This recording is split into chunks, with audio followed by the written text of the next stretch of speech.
Thinking about this, Yimo finally knew why Shi Wushan didn't introduce the properties of the blue-flowered blue-leafed grass. It was hugely useful to even Dao cultivators, much less ancient martial arts cultivators. Thinking about this, Yimo finally knew why Shi Wushan didn't introduce the properties of the blue-flowered blue-leafed grass. It was hugely useful to even Dao cultivators, much less ancient martial arts cultivators. I heard the Liu blue carrot is very useful for ascending to earth level. There are 3 flowers here. I wonder how useful it would be, someone said. Soon, another person said, the last time this appeared, it was more than 50 years ago. I heard there was 5 flowers, but it was eventually bought by an earth-level tertiary stage master, but he still didn't progress. It could be seen that although it's famous, it's just so-so in terms of effects. Yimo was very shocked. 5 blue-flowered blue-leafed grass was very near maturity. A fully matured one had 7 flowers. But Yimo snorted at their words. There was no way a 5-flowered one couldn't let people progress. These people only knew that it could be eaten straight away but didn't know how to concoct it into pills. Although direct consumption wasn't bad, its effects were far inferior when made into a pill. If he got his hands on the herb, he could make it into a pill immediately. Its effects were more than 100 times stronger than eating it straight away. These people were too ignorant, but Yimo thought ignorance was good. If these people really knew how precious this herb was, they probably wouldn't be selling it. 20 million. People already started bidding. 30 million.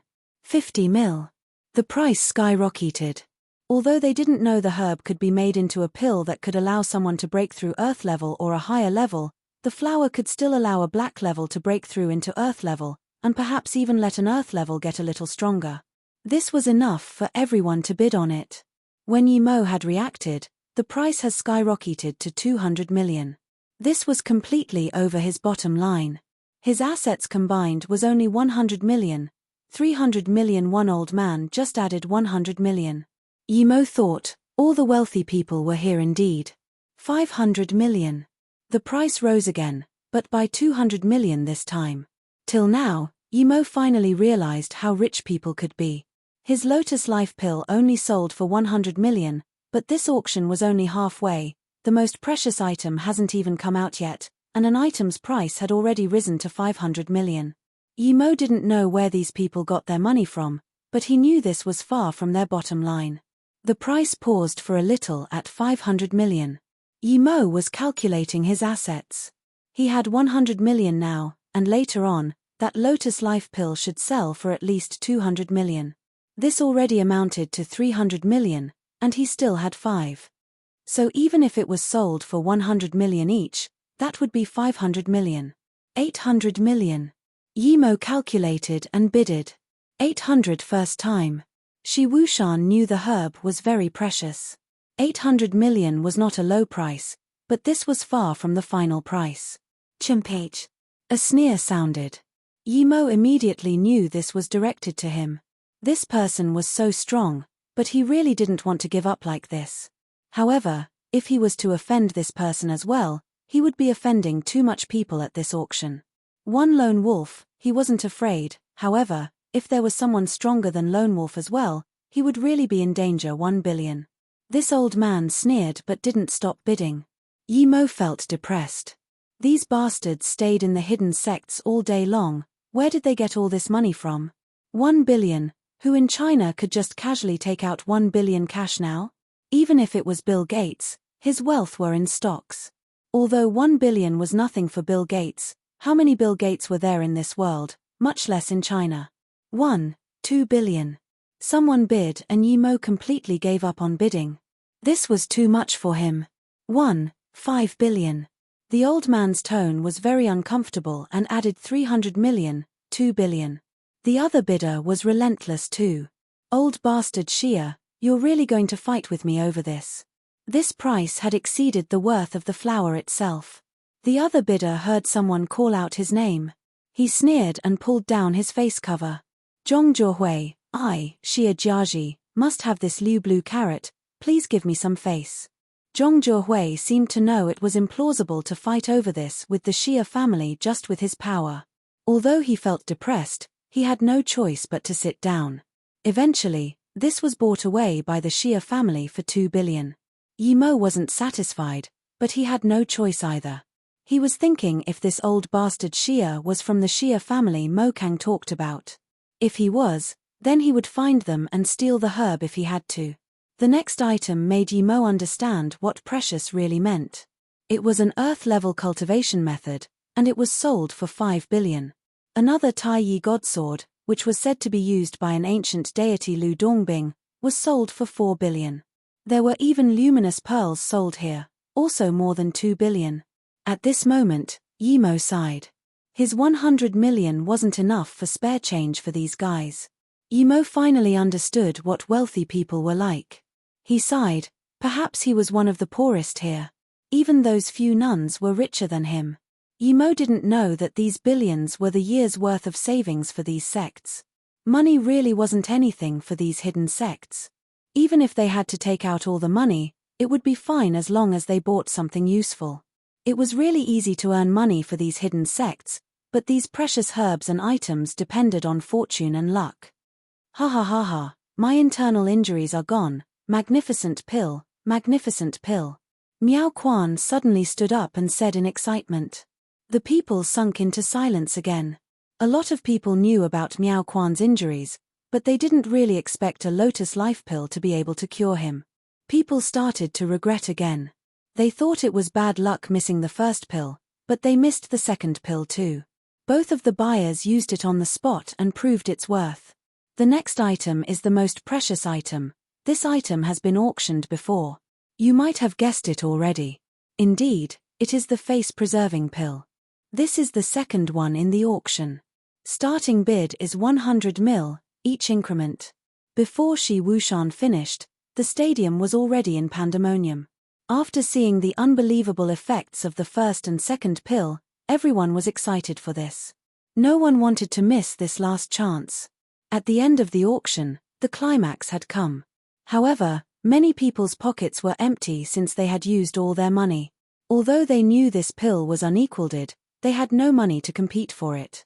However, Yimo was uninterested. Even if this pill was sold for a heavenly price, he didn't care that much. He didn't want money, but the blue-flowered blue-leafed grass. 200 million. The first to bid was that old bastard Xia. Hearing him bid, Yimo had an idea and stood up immediately. Everyone saw Yimo stand up and was confused. Yimo walked out of his room and wanted to go in, but people stopped Yimo immediately. Sir, you are not allowed inside during the auction, you may go out if you want. Let him come in. Yimo wanted to say he wanted to find the goatee old man, but goatee old man saw him and let him come in. When Yimo walked in, the goatee tipped some tea for Yimo with a face full of smile and said very politely, Mr. Mo, please have some tea. Yimo knew why goatee was so polite to him. He probably was interested in his pills. The goatee wasn't in a rush, but Yimo was. He didn't have time to waste with him and said straightforwardly, Mr. Huang, I want to auction my face-preserving pill myself, tell me your conditions. Yimo thought, at most, he would take out another pill. However, the goatee calmly said, Mr. Mo came for the Liu blue carrot. Yimo knew this goatee must have been observing him this whole time, so Yimo was straightforward. Indeed, I came for it.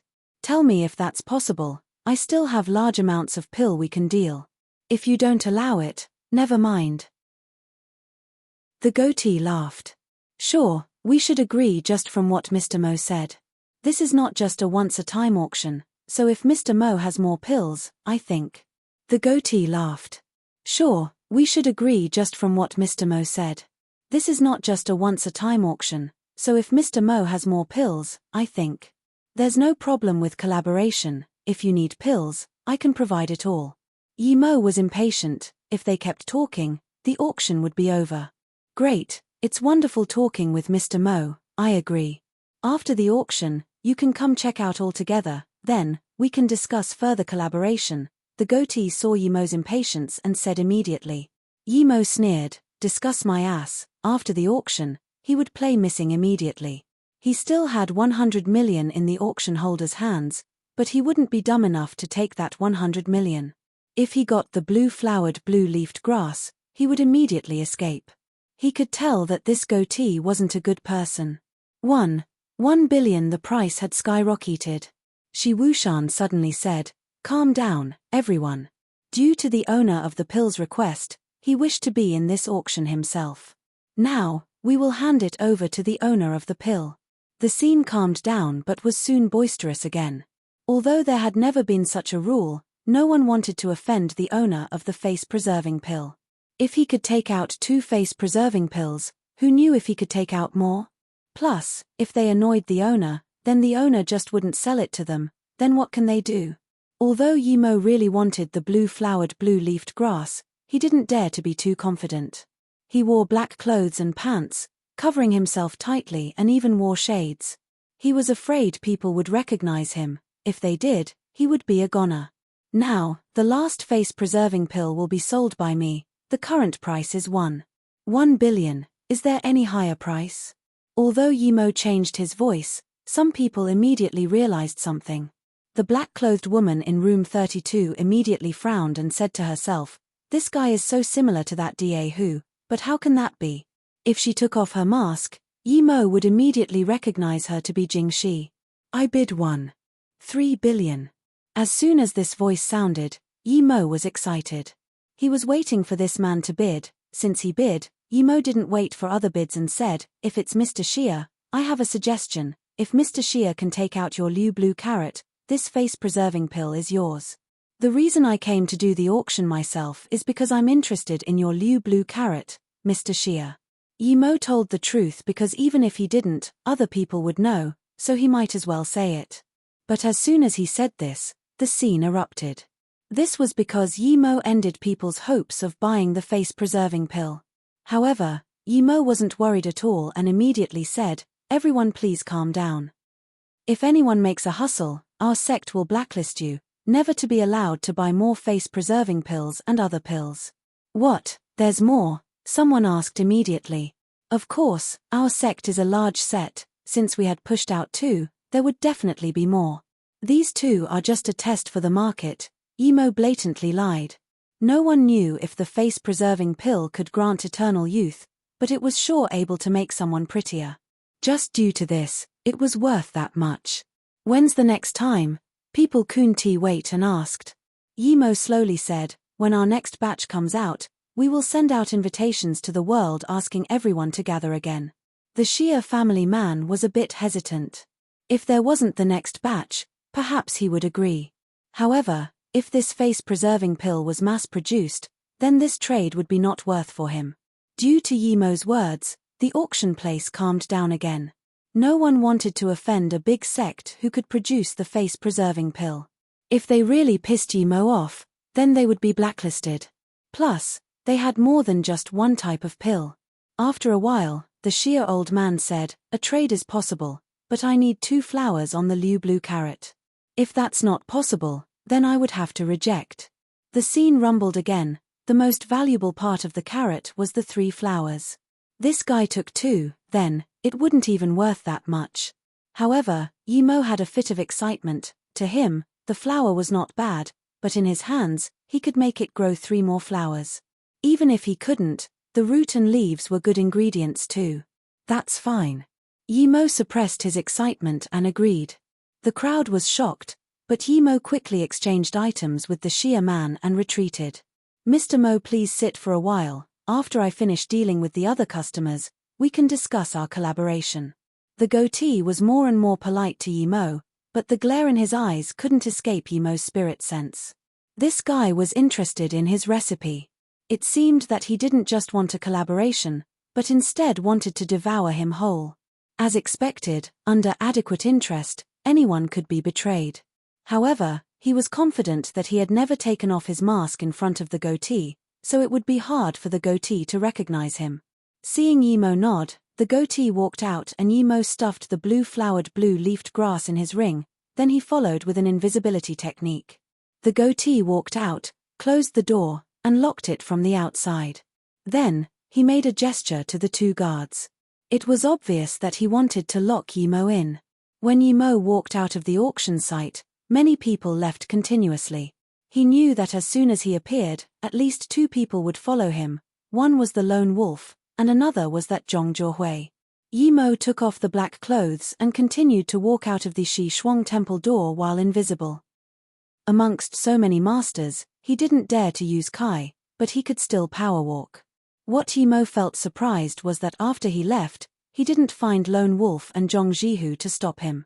In fact, he didn't see these two guys at all. However, he didn't care. He walked a bit and started to hide. He would wait for all these people to leave before leaving, because his invisibility technique couldn't last for too long. If he was seen on the road, he would be dead. And, facing so many masters and top Earth-level masters, he wasn't sure if his invisibility could trick these people. Master. When Zishu walked out with her master, the shock was still on her face. She was flabbergasted by the face-preserving pill Yimo took out. It was quite hard for their semi-hidden sect to come to this auction, but Yimo could do something so astonishing, and she dared to find retribution on him. The nun beside Zishu said, "We'll talk when we get back." Before Zishu could reply, a woman in black veil stopped them. "Two friends, please." Zishu shook, but the pretty nun saluted a nod and calmly said, "Dao friend, please." The black woman laughed and said, "I want to ask you guys about someone. It's that young man with the black veil, you guys probably know him." Zishu's face went pale. She couldn't understand how this woman knew they knew Yimo. The gorgeous nun's face was also pale. She didn't want to mess with Yimo, but someone came to ask who Yimo was. The first moment Zishu said she had an impression of this person, she knew this person was quite possibly Yimo who killed Chen Longtu by himself. She didn't even want to mess with such a person. "It seems you know, then please tell me," the black-clothed woman slowly said, but casually raised her leg and kicked a huge boulder beside her to pieces. The gorgeous nun's face grew worse. With such an ability, this woman was at least Earth level. She was only black level tertiary stage, so she could be easily killed by this black-clothed woman. "I heard this little girl say in Shi Shuang Temple she knows who that person is. I don't believe I heard wrong." The black-clothed woman's voice grew cold. At this moment, the gorgeous nun calmed herself down, looked at Zishu and sighed. "I can tell Qianbei, but this is only our guess. If we tell Qianbei, please have mercy on us." "Don't worry, hurry up and say it." The black-clothed woman seemed to be impatient. "Zishu, tell her," the gorgeous nun helplessly said to her disciple. Zishu also knew she caused this trouble and said, "His Yimo." The woman obviously didn't know who Yimo was. Since she already said it, Zishu had no more concerns and explained, "He's from the Yi family in Beijing. His father is Yi Wentian, his Yi Beirong's grandson. He killed Chen Longtu, Yi Wentian's son." How was a mere member of a big family this strong? Did he go into some hidden sect? The black-clothed woman frowned. The way she looked at Zishu grew cold. The gorgeous nun quickly said, "No." Zishu suffered in his hand. "I investigated Yimo. He isn't Yi Wentian's real son. He was picked up by Yi Wentian near Luohong Temple 22 years ago." The black-clothed woman dazed for a moment and started to laugh at the sky. "Ha ha ha ha, 22 years ago, another child was found at Luohong Temple. The heavens are helping me, Shijie, Shijie. I didn't expect both of your children to be found by me, ha ha ha ha. I was thinking where the other bastard child of yours went." "What's your name?" The black-clothed woman suddenly stopped laughing and looked at the nun and her disciple coldly. "What's your name?" The black-clothed woman suddenly stopped laughing and looked at the nun and her disciple coldly. "Wanbei, one, is Hui Yang. This is my disciple, Zhu Shu." There was despair in the gorgeous nun's eyes. She knew this woman probably wouldn't let them go. "Ami to offer." Suddenly, a deep and long chant sounded. The black-clothed woman's face changed. She sneered. "Since the old monk came, I'll let you guys go this time. If someone else gets word of this, you guys won't need to exist." Then, the black-clothed woman turned and left. Seeing this, the nun bowed and thanked towards the direction the sound came from and then dragged her disciple away. Shi Shuang Temple. The room Yimo just left now had 5 people inside: the goatee, Shi Wushan, the woman Yimo when he handed the items in for auction, a man about the same age as Shi Wushan, and a grey-clothed person sitting in the back whose age couldn't be discerned. "Shixiang Yu, are we just going to let him go like that?" Shi Wushan said to that man who was about his same age. The man smiled. Go. Where will he go? Although I don't know how he got out of the room, but he probably used something to trick the eye. Huang Wen hadn't cultivated ancient martial arts, so it's natural that he was tricked. However, he underestimates our space association too much if he thinks he can just leave like this. Goatee felt a little awkward. After all, Yimo escaped, and he didn't even know. He asked, Brother you mean? Shixiang Yu plainly said, Lone Wolf is waiting for him on the road at the cliff. We'll make a move after he's been taught a lesson. By then, he has to listen to us. The woman who hadn't talked frowned and said, Shixiang Yu, although your idea is good, this Mo Ying had killed Zheng Chengzi as well as the Jiyu brothers. He's not so simple. Shi Wushan continued, Lady Fang, don't worry, I've seen both of his fights. He's at most the peak of black level. Compared to Lone Wolf who is earth level, he's far weaker. Shixiang Yu nodded. Shidi Wushan is right, he should be no match for Lone Wolf. Plus, even if he kills Lone Wolf, there's still a Zhong Zhuhui. We just need to wait to be the good guys, no need to worry he won't subdue him himself. In that case, why don't we just capture him? This would save so much trouble. Lady Fang still felt it wasn't safe. Shixiang Yu shook his head. It's not that we don't want to do this, but it's because if we save his life, he would cherish our collaboration more. Plus, Wu Dao, that old monk, came. If we do things overboard, he would definitely intervene. AMI to offer. A Buddhist chant interrupted their discussion. Other than the person at the back, the rest of the four all stood up in surprise. An hour later, Yimo estimated that everyone probably left and he also stood up. He wondered how the Shi Shuang Temple people would feel if he left without a trace. Yimo walked onto the cliff path and didn't hide himself. With his current state, invisibility would be discerned by others if there was any Kai released. However, when Yimo just walked halfway, he stopped. His spirit sense had scanned Lone Wolf who was not far. This guy was really persistent, waiting for him here. It was impossible for Yimo to turn and leave. Shi Shuang Temple had much more sinister plans for him. You really know how to hide, but even so, don't think you can hide from me. Hand me everything you have and sever one arm yourself. I'll let you live today. Lone Wolf was very arrogant. Yimo sneered. He knew that a lot of people knew Lone Wolf would be blocking here, but Yimo was sure no one was peering on. It was hard since the road was built into the cliff face, and outside was a bottomless ravine. In that case, Yimo had no concerns. This Lone Wolf was at most the same with Bien Po, perhaps a little stronger. But he was much stronger than before. Although he knew there was a fundamental difference between black level and earth level, he wasn't afraid of this Lone Wolf. You really want it? Yimo walked forward a few steps, not showing even a trace of emotion on his face. Lone Wolf stared closely at Yimo. Yimo was still 3 or 4 meters from here.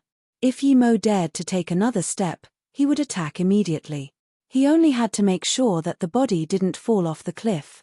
He observed that there was no weapon in this young man's hands, and he didn't seem that strong. Stop wasting time, if you don't hand it over, I will attack. Lone Wolf sneered and then raised his fist slowly. He didn't need to use a sword against someone like Yimo, then go die. Yimo suddenly had a long sword in his hands and hacked towards Lone Wolf's head. The frosty wind aroused by the sword seemed to materialize.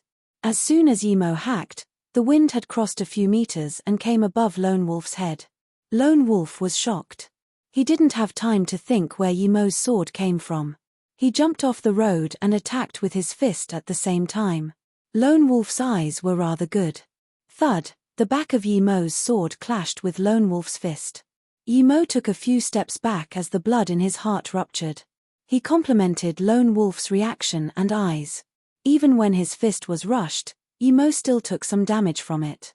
If they were fighting on flat surface, he would have no advantage at all. However, this sudden sword attack still made a large wound on Lone Wolf's chest. However, it wasn't any real injury to Lone Wolf.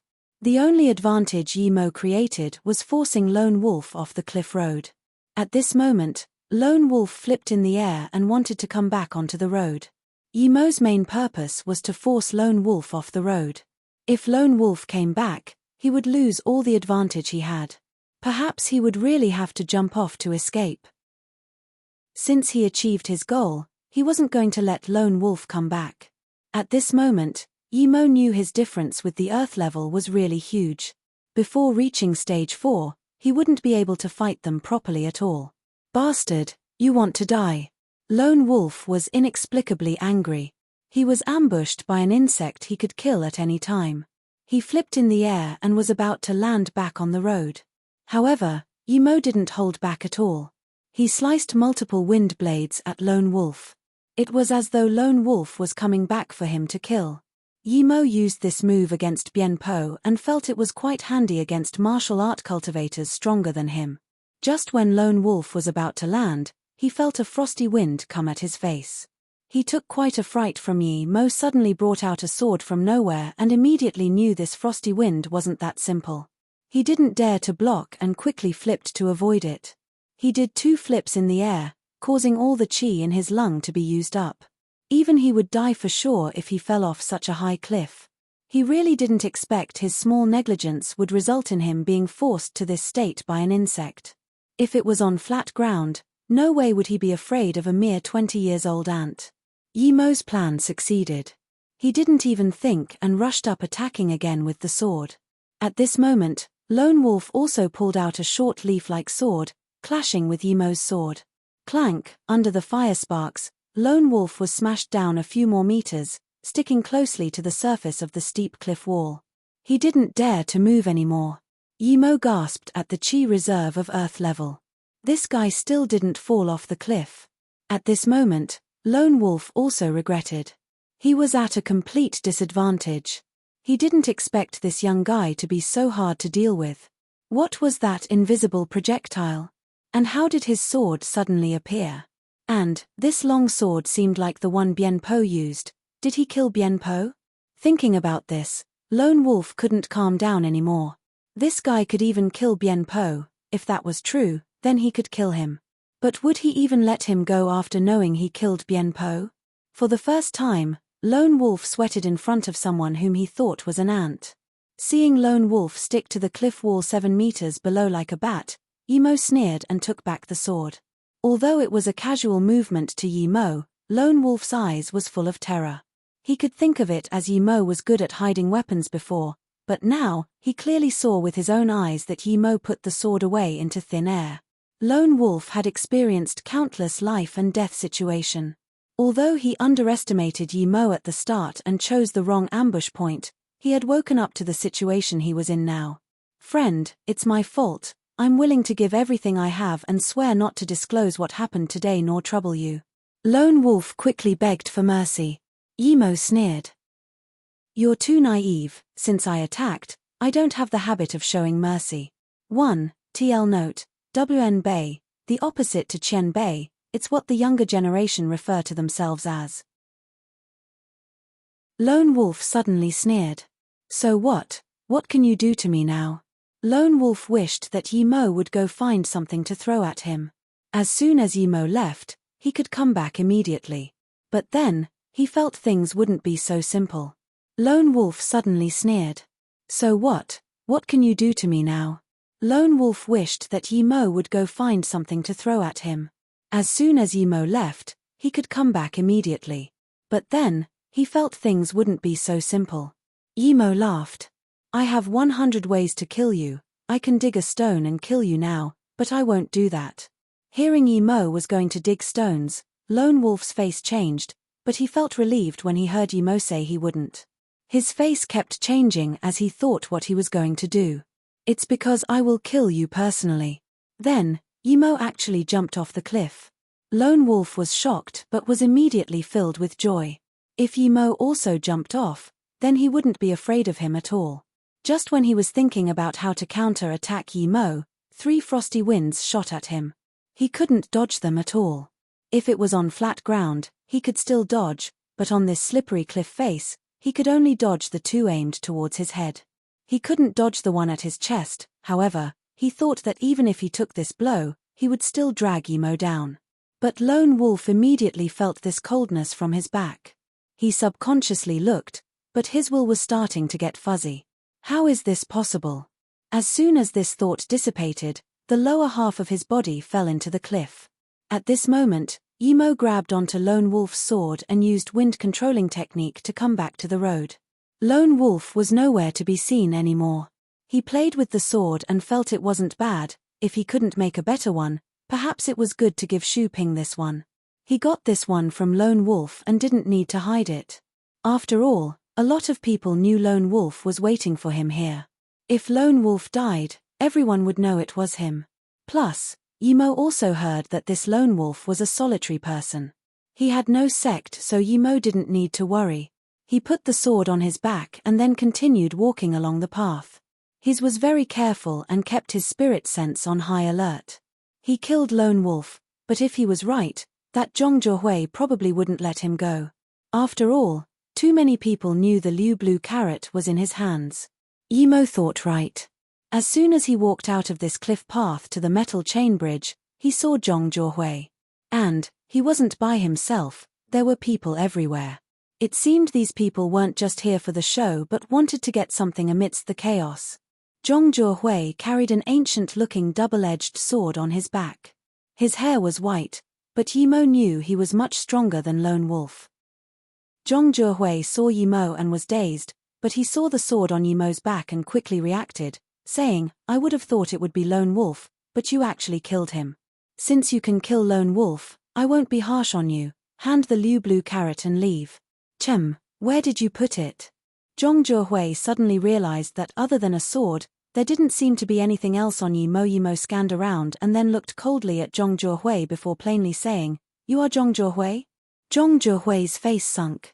"How dare you, young brat, Zhong Zhuhui is not something you can call." From his perspective, he was far stronger than Emo and generations was highly regarded in the hidden sects. A younger generation had to refer to him as Qianbei. "You old bastard, you're really shameless, aren't you? You want to rob me, so what kind of higher generation bullshit are you acting up to?" Emo was furious. This old thing was quite old and wanted to rob him but expected him to be polite to him. Disgusting. Zhong Zhuhui's face went black. He was already at the peak of Earth-level middle stage, and he could enter tertiary stage at any time. Even the old man from Xia family dared to suppress him with money but not really start feud with him. This youth ate the balls of a tiger and dared to curse him like this. After all, although he didn't come out often, when he did, who dared not to call him Qianbei Zhong? If he wasn't about to break through middle stage, he really wouldn't be bothered to fight a Xiaobei for a Liu Blue Carrot. Zhong Zhuhui, whose face was extremely angry, pulled out his long double-edged sword. He didn't even need to shake the double-edged sword, but it spun, forming a double-edged sword flower. The double-edged sword covered Emo with a raging intent to kill. Emo's heart sunk. If it was on the flat surface, he could even fight with Lone Wolf a little while, but faced against this old man, he had no chance. This old man was so much stronger than Lone Wolf, sealing his path of retreat shut as soon as he attacked. Emo had nowhere to hide and was able to barely defend the double-edged sword with his sword. Emo thought of countless ways but only one could defeat the old man. If he bombarded the old man with all of his fireball charms while using the wind blade, perhaps he could heavily injure him or even kill him. However, he didn't want to do that. If he did, then so many people would see his trump card. Most importantly, even if he killed Zhong Zhuhui like that, he would be heavily injured too by Zhong Zhuhui's last attack. With so many people watching, he wouldn't be able to escape at all. Clank, clank, clank. After a fit of clashes, Emo took many steps back. His sword was full of creases, and his clothes was shredded. There were 2 long gashes on his chest. "Insolent Xiaobei, you dare to be so arrogant with a mere black-level power." Zhong Zhuhui had always cared about his image. He originally just wanted to dispel Emo's cultivation, but now, he had to kill Emo. Emo just took one move from Zhong Zhuhui and knew he had to run. It was impracticable to run back because he scanned 2 more people from the cliff road. These 2 came from the auction holder. They came looking for his trouble for sure. He looked Zhong Zhuhui's cold and contemptuous eyes and knew he had to jump off the cliff. But even so, he had to have a place to land. If he fell off such a slippery cliff face like Lone Wolf, He might fall to his death even if he had wind-controlling technique. The two people were getting closer and closer. Yimo didn't know if Zhong Zhihui intentionally forced him back so the two people from behind could corner him, but he had listed this Zhong Zhihui in his must-kill list. This old thing, when his power increased, the first thing he would do was to kill him. Yimo really wanted to ask which sect this old thing came from, but he didn't dare to ask because if he did, perhaps they would know he could escape. He had to make his next step perfect because he scanned a spot where there was a protrusion from the cliff face 100 meters below. He must tap there after jumping off before continuing the fall. Old fart, take another one of my swords. Yimo jumped up and charged towards Zhong Zhihui while raising his sword and hacking towards Zhong Zhihui's head. You're asking to die. Zhong Zhihui saw Yimo's vitals were wide open and sneered. This guy wanted to die so much that he dared to use such a move against him. Zhong Zhihui's double-edged sword smacked Yimo's sword flying and then turned around immediately. He was very angry at Yimo and wanted to kill him immediately. Everyone seemed to know what would happen to Yimo next and didn't want to look. Yimo would land after his attack was blocked by Zhong Zhihui. As soon as he landed, he would be cut in half by Zhong Zhihui's following attack. It was as though he gave himself to be killed by Zhong Zhihui. It was impossible even if he wanted to jump off the cliff, no one could avoid Zhong Zhihui's sword at that point. This guy is so pitiful, he's going to be cut in half from the waist. The nun called Xiao Yu from the Lianhangjing Mosque didn't dare to look and turned around. The older nun held the younger nun and said, Master said, when we go out we mustn't underestimate others just because we're from the hidden sects. The reason that young man is at where he is now is because he was too arrogant. You really got away easy, even I didn't recognize Da who was you. A black-clothed woman looked at Yimo and coldly said, Qianbei Zhong, don't kill him. The two people from behind rushed up and saw the scene where Yimo was about to be cut from the waist. But Zhong Zhihui's sword already sliced out. These two people called out a little too late. However, Yimo defied everyone's expectations and didn't land underneath Zhong Zhihui's sword. Instead, he seemed to be pushed off the cliff by Zhong Zhihui's sword. How is this possible? Zhong Zhihui dazed. There was no way Yimo could fall off the cliff in that situation. Did his inner chi blast Yimo away? This was impossible. How is this possible? All the onlookers were confused. They didn't think Yimo could fall off the cliff. It was impossible to change direction in air without applying force, even an Earth-level tertiary stage master couldn't do it. Did they see wrong? Zhong Zhihui put away his sword and looked at the deep bottomless cliff. Yimo fell down like a meteor, and there was no way he could live. Zhong Zhihui put away his sword and looked at the deep bottomless cliff. Yimo fell down like a meteor, and there was no way he could live. Brother Zhong, what was that? Even Shi Wushan was confused.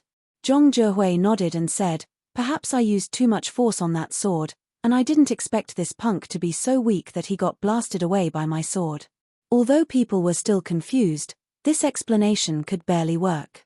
Sigh, that's a pity. In that case, friends, goodbye. We will be packing away the metal chain bridge. Shi Wushan's eyes was gleaming with light as he spoke to the crowd. Zhong Zhihui's face was bleak. Although he really didn't want to go like this, the auction holder had already made the announcement. This was someone else's land, so he had no excuse to stay. He knew that as soon as he left, they would go down the cliff and find that young man.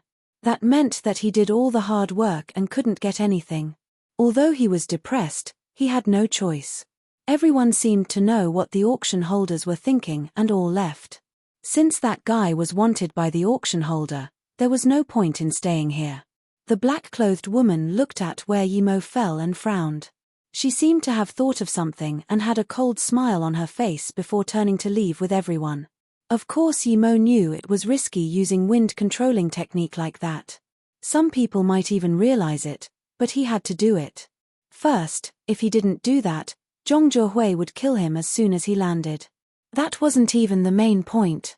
Although he was no match for the old man, it wouldn't be so easy to kill him. The main thing was, Shi Wushan and the other person came. Shi Wushan and his men didn't just want his life, they wanted to suck him dry before killing him. It was because of that Yimo still used the unbelievable wind controlling technique to fall off the cliff despite having the risk of being caught out. Yimo fell down the cliff and landed on the spot where he wanted. Then, he kept falling, and soon, he fell another 100 meters. After falling a few times rapidly, even he couldn't handle it, but luckily, he finally fell to the bottom after 1,000 meters or so. The bottom of this cliff was completely different to the bottom of the cliff at Shunnong-jiao. There was mist everywhere, but it didn't disperse. It stuck to the bottom of the cliff. Yimo could see animal bones scattered everywhere. There were even some human skulls. Yimo didn't want to stay for a moment longer at the bottom of such a cliff. Yimo came to the other side quickly, but he didn't go up. If he went up now, perhaps he would be caught by the old guy Zhong Zhuhui just in time. He had to go immediately. He looked at the sword and had an idea. He casually dumped it nearby. Then, Yimo resisted the disgust and kept jumping ahead at the bottom of the cliff. He knew that those old men would come here soon as well. These people thought he was a treasure cove, so he didn't dare to stay for a moment. Although his power wasn't as strong as Zhong Zhuhui, his escaping means made him not fear even the top masters here. He had wind-controlling technique and cloud shadow step. This place was crooked and uneven, but it was the same as any highway or road to Yimo. 2 hours later, Yimo found that there was no way forward. There was another cliff wall in front of him. If he had to go forward, he would have to turn, but he didn't want to. Who knew where he would turn to? Perhaps he would go back to the Xishuang temple. He had to go up from here. Yimo didn't hesitate and started to jump up from the cliff face. Although it was a few hundred meters tall, it was no challenge for Yimo. With the help of wind-controlling technique, he got back to the top very quickly. As soon as Yimo landed on the top, a figure flew by and landed not far in front of him. "You're very fast. I didn't think you would be here as soon as I arrived." It was a woman covered completely in black.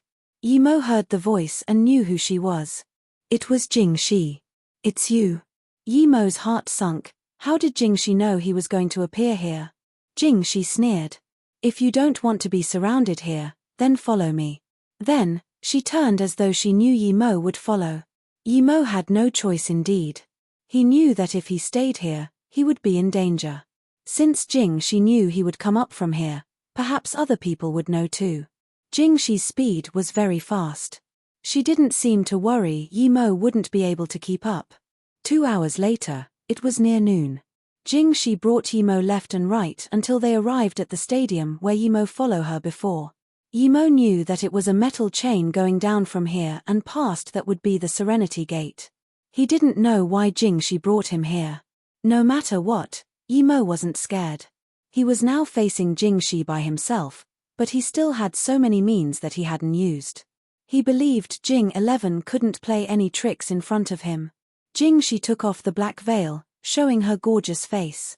She seemed to smile at Yimo and said, "Brother Daehu, you really appear and disappear out of nowhere." Yimo knew he was recognized and also pulled off his face cover as he blandly said, "I don't dare to be called brother, don't make me regurgitate the food I ate yesterday." He didn't care at this moment anymore. "Are you very curious about how I found you?" Jingxi said and didn't wait for Yimo to reply before saying, "Not only me, but perhaps even that old guy Shi Wushan knows you're alive." Yimo sneered. Shi Wushan was going to search the bottom for sure. It was no surprise he would know he was alive. However, this woman was scary, she actually knew where to wait for him. Jingxi's face went cold. "I thought you were dead before. You acted quite well, making me sad for a while. I didn't expect your Qinggong to be so strong. Even a top-level Qinggong master would be no match for you. You really give me surprises. It's the first time I've seen such a Qinggong master." TL note, Qinggong, the art of running around and jumping. Essentially, it's similar to acrobatics, making your body more elegant and seemingly lighter as you jump around and run.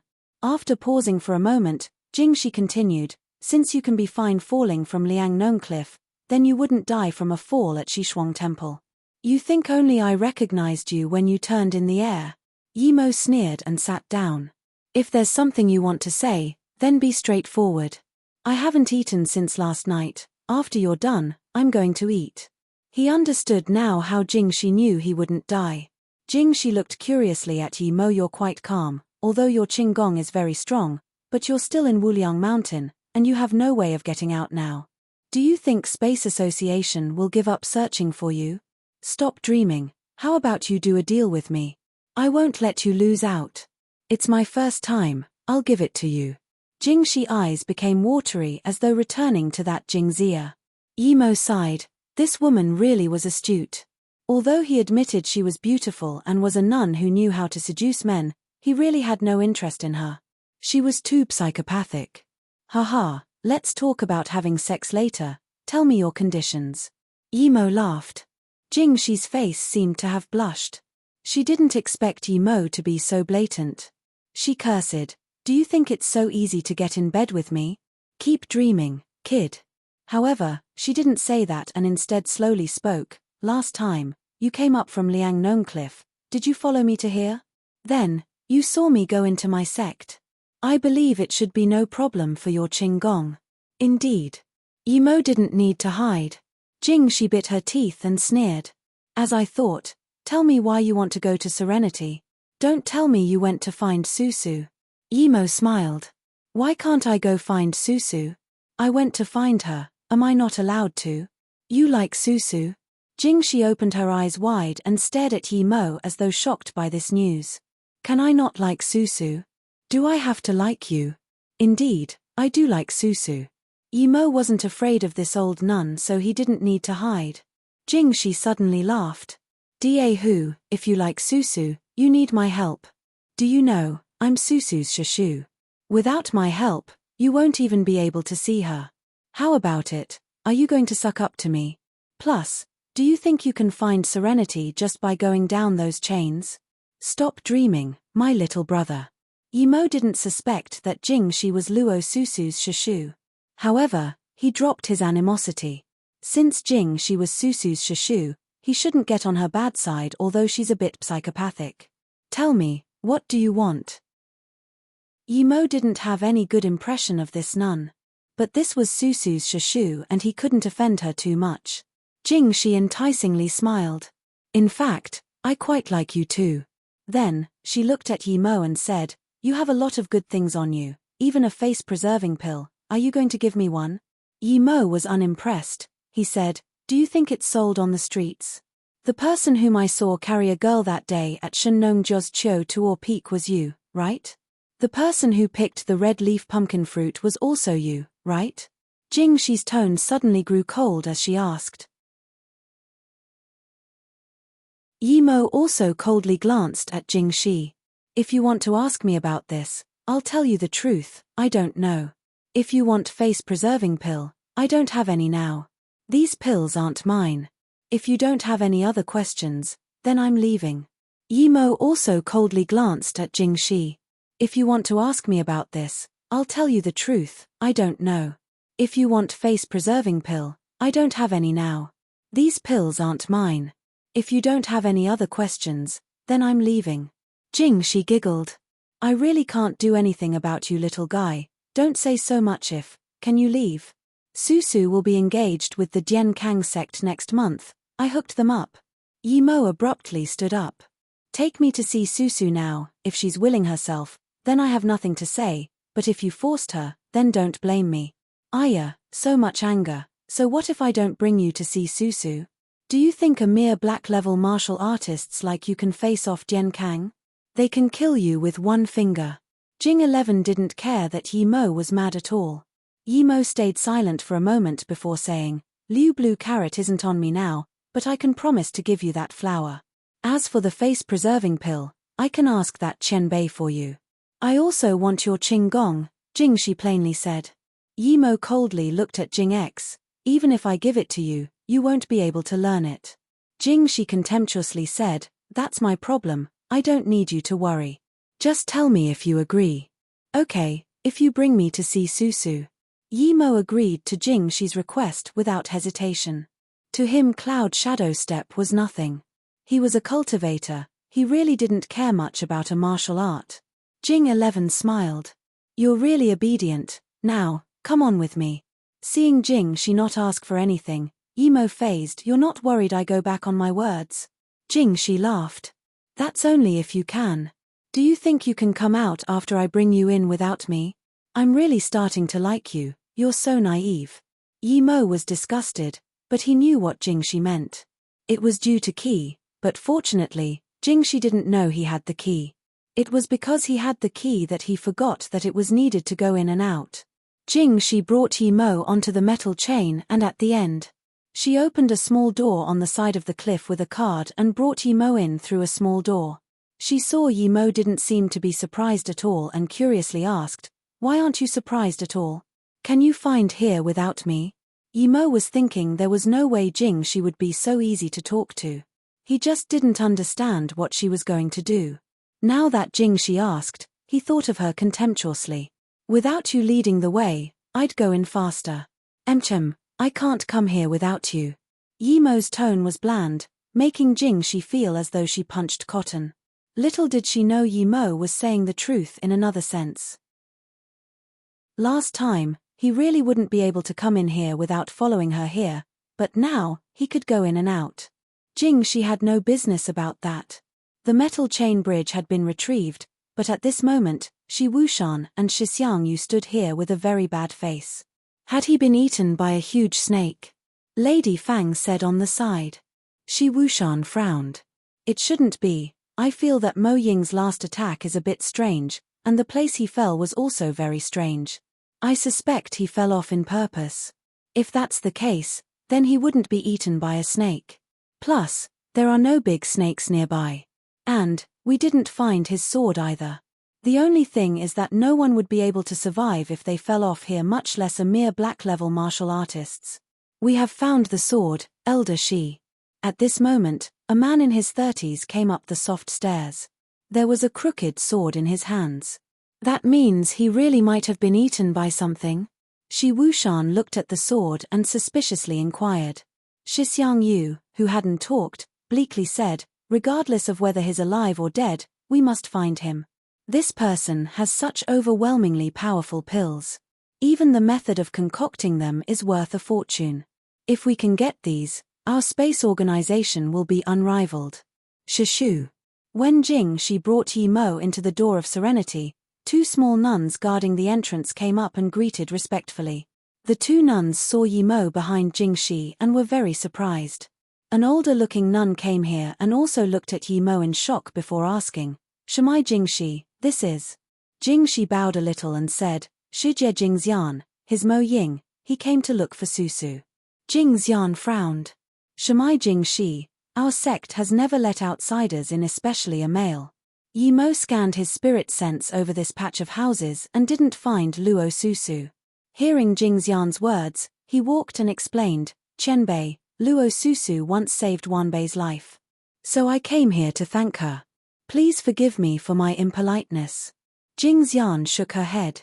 "Luo Ying has gone into solitary training, please go." Then, she turned and left. "What?"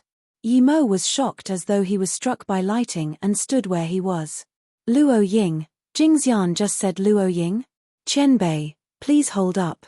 After Jingxian walked very far, Emo reacted and chased up, stopping Jingxian. "What else is it?" Jingxian frowned and asked. She was more and more unhappy with Jingshi. She openly brought a man into Serenity. This was intolerable, but she also knew Jingshi didn't even care about her, the leader of the sect. "Qianbei, what was that about? You called her Luo Ying?" Emo shakily asked. He had been thinking day and night, but he didn't expect to hear the name Luo Ying here. Jingxian looked strangely at Emo before saying, "Luo Ying is Luo Susu, she has changed her name to Luo Ying." Emo shakily asked again, "Can Qianbei tell me why she changed her name?" "Because Susu said she always dreamed about herself being called Luo Ying, so she changed her name." Jingxian looked at Emo and sighed. She shook her head and turned to leave. Emo's head buzzed, however. He was dumbfounded. It was his master indeed, she transmigrated here just like him, but his master could only remember her name and forgot about everything else. "Master, I finally found you. Luo Ying, I finally found you." No wonder he felt a sense of familiarity from Luo Susu in the desert. She really was Luo Ying. But why did Susu come so much earlier than him? Or was it perhaps he came here as soon as he was born but only remembered the things after he was traumatized? Or was it due to time and space that he came 20 years later? In that instant, all thoughts of emotions came. Yimo had a feeling as though his chest was being burnt fire. In the back mountain of serenity in a stone room, a white-clothed woman as though the goddess of eternity sat quietly on a round cushion. There was no movement. Her face was so pale that there was not a trace of blood on it. Even so, it still couldn't cover her world-stunning beauty. However, in front of the cushion, there was blood on the stone floor. It was easily discernible that it was her blood. She had stopped cultivating because she knew if she cultivated, she would spit blood. At this moment, she had an empty water bottle in her hands. Her eyes seemed cloudy. In her dreams and consciousness, there was always a figure hovering about. However, when she wanted to see clearly, that figure disappeared. Now that she couldn't cultivate, the figure in her head appeared more frequently. It was as though she had known that person a long time ago. Eventually, that hovering figure stopped, and she discovered it was Yimo. After a long while, she breathed comfortably and felt the jade necklace on her chest. The jade was only the size of a pea. She knew that if it weren't for this jade, she would have been tortured to death by this frost room. However, what made her more confused was that she felt Yimo's kai on this jade necklace. Was she thinking too much or what? 3 years. She smiled bitterly. She couldn't even last 3 months. If this pea-sized jade disappeared, it would be the time she died. Even her master couldn't last 2 years, how could she last 3? Her mind flashed the moments when Yimo was still with her. He pointed at the clear well in the desert and said, "Happy birthday. This is the gift the heavens told me to give you. Do you like it?" "I like it, I really like it. That's the best present I ever received." "Thank you, Yimo," the white-clothed woman mumbled. There was some softness in her eyes. Since she was about to die, why bother forcing herself not to think about it? She felt the dried-up blood on the cushion. There was his blood there too. Suddenly, she had a strong desire to see Yimo. She wanted to ask if Yimo was that figure in her dreams, but she knew that even if she saw Yimo, she couldn't ask such words, and Yimo wouldn't know either. She longed for Yimo to bring her to see that clear well again. Some people are just destined to be remembered forever. Even reincarnation wouldn't be able to wipe away that memory. Susu. The door to the stone room was opened and Jingxi walked in. Susu. The door to the stone room was opened and Jingxi walked in. Luo Ying slowly looked up, confused. Her food and water was sent here once a week, and the one to send it shouldn't be Jingxi Shishu herself. Why did she come today? Luo Ying knew Jingxi Shishu didn't like her. Seeing Luo Ying just look at her once and had no reaction, Jingxi smiled and said, "Do you know who came to see you today? He says he's called Yimo and he says he likes you a lot." But Luo Ying's eyes shook and suddenly stood up, but she wobbled before looking at Jingxi and shakily asked, "Him, how could he be here? What happened to him?" Jingxi's face suddenly went cold. "Didn't you say you're not lusting the mortal world? No wonder you kept rejecting when Dian Kang's Bian Chao came to propose. It's because you have a man, you're quite bold." Luo Ying wobbled but she bit her lips and didn't say anything. She was only thinking about that figure. She thought she would forget about it after coming back, but she knew she was wrong. Not only was that figure becoming clearer and clearer, it even kept appearing in the depth of her dreams and memory. She only needed to look at Luo Ying's state to know Luo Ying had feelings for Yimo. There was a fit of discomfort in her heart. Although she had no interest in Yimo, she still felt very uncomfortable seeing the two like this. She stole her man and Yimo didn't even look properly at her but publicly said he liked Luo Susu. If she liked Yimo too, she wouldn't be able to win against Luo Susu. Both of this mother and daughter was bad, they both liked stealing men. Even though I don't like Yimo, I will still make both of you receive the heaviest punishment. Thinking about this, there was a cold smile on Jingxi's lips. Susu, don't worry, I will let you see your man later but before that, don't be disappointed. Jingxi suddenly patted the stone wall tens of times. A window appeared on the stone wall, but it was very small. From this window, a practicing ground 100 meters away could be seen, and even the greeting hall and VIP rooms. Jingxi opened the window and left. Luo Ying dazedly looked at Jingxi's back before turning back to look through the window. Her heart was chaotic. She didn't know what would happen to Yi Mo. If Jingxi Shishu got angry, Yi Mo wouldn't be able to leave for sure. Yi Mo was shocked into a state of chaos by Luo Ying's news. When he woke up, he just saw a small fresh-looking nun standing in front of him. The nun saw that Yi Mo woke up and quickly said, "Shixiong, the leader told me to send you away from Serenity." Before she finished, Yi Mo immediately interrupted her. "Tell your leader, I will take Luo Ying away today, no one can stop me." At this moment, there was only Luo Ying in his heart. Even if he destroyed Serenity, he would still take away Luo Ying. No one can stop his determination. Bian Chao, a mere hidden sect person, dared to think about his master. He truly didn't want to live anymore. In the eyes of a Dao cultivator, no matter how strong Dian Kang was, he wouldn't think much of it. Luo Ying, as long as he still had one breath left, no one can touch her. Shixiong. This pretty nun saw Yi Mo was being unreasonable and called out again with difficulty. "Go back, let me handle this." Jingxi arrived in time. Her words made the small pretty nun feel relieved. She bowed and said, "Yes, Shishu." Yi Mo looked coldly at Jingxi. "Take me to see Luo Ying, I agree to all of your conditions." Jingxi expressionlessly said, "Come with me first." Jingxi brought Yi Mo into the last room in the patch of houses and then closed the door. She sighed and turned around slowly while walking away. Yi Mo saw Jingxi close the door and noticed a burning incense in the room. The smell was a bit strange. He frowned and wanted to say something, but Jingxi took off her outer layer of clothes, revealing her snow-white skin and underclothes. The red band around her stomach and chest was exceedingly vibrant. Jingxi, after taking off part of her clothes, seemed sexier in the room with the aroma of the incense. Yi Mo couldn't understand what this nun was trying to do, but as soon as he thought of the nun's intentions and words, he wasn't aroused the slightest bit. "You bad boy." Jingxi actually went up and hugged Yi Mo. Yi Mo's head buzzed. The body of a voluptuous woman enveloped him, not to mention this woman was a nun, a very pretty and holy-looking one at that. He clearly didn't have any feelings for this woman, but there was a desire rising from the bottom of his heart. Feeling Yi Mo's change, Jingxi stuck more closely to Yi Mo. She originally just wanted to put up an act for Luo Ying to see, but the man she liked was just like that, unable to resist her temptations. She wanted to make Luo Ying disappointed, despaired, hurt, and then mock her in front of her. However, Jingxi didn't really intend to let Yi Mo cross the line. She had her ego. But when she hugged Yi Mo, the manliness smell of Yi Mo as well as the aphrodisiac incense she lit made her feel wet. She overestimated herself or underestimated that incense. She could no longer resist the lust she had hidden for 40 years. She really wanted it now, very desperately.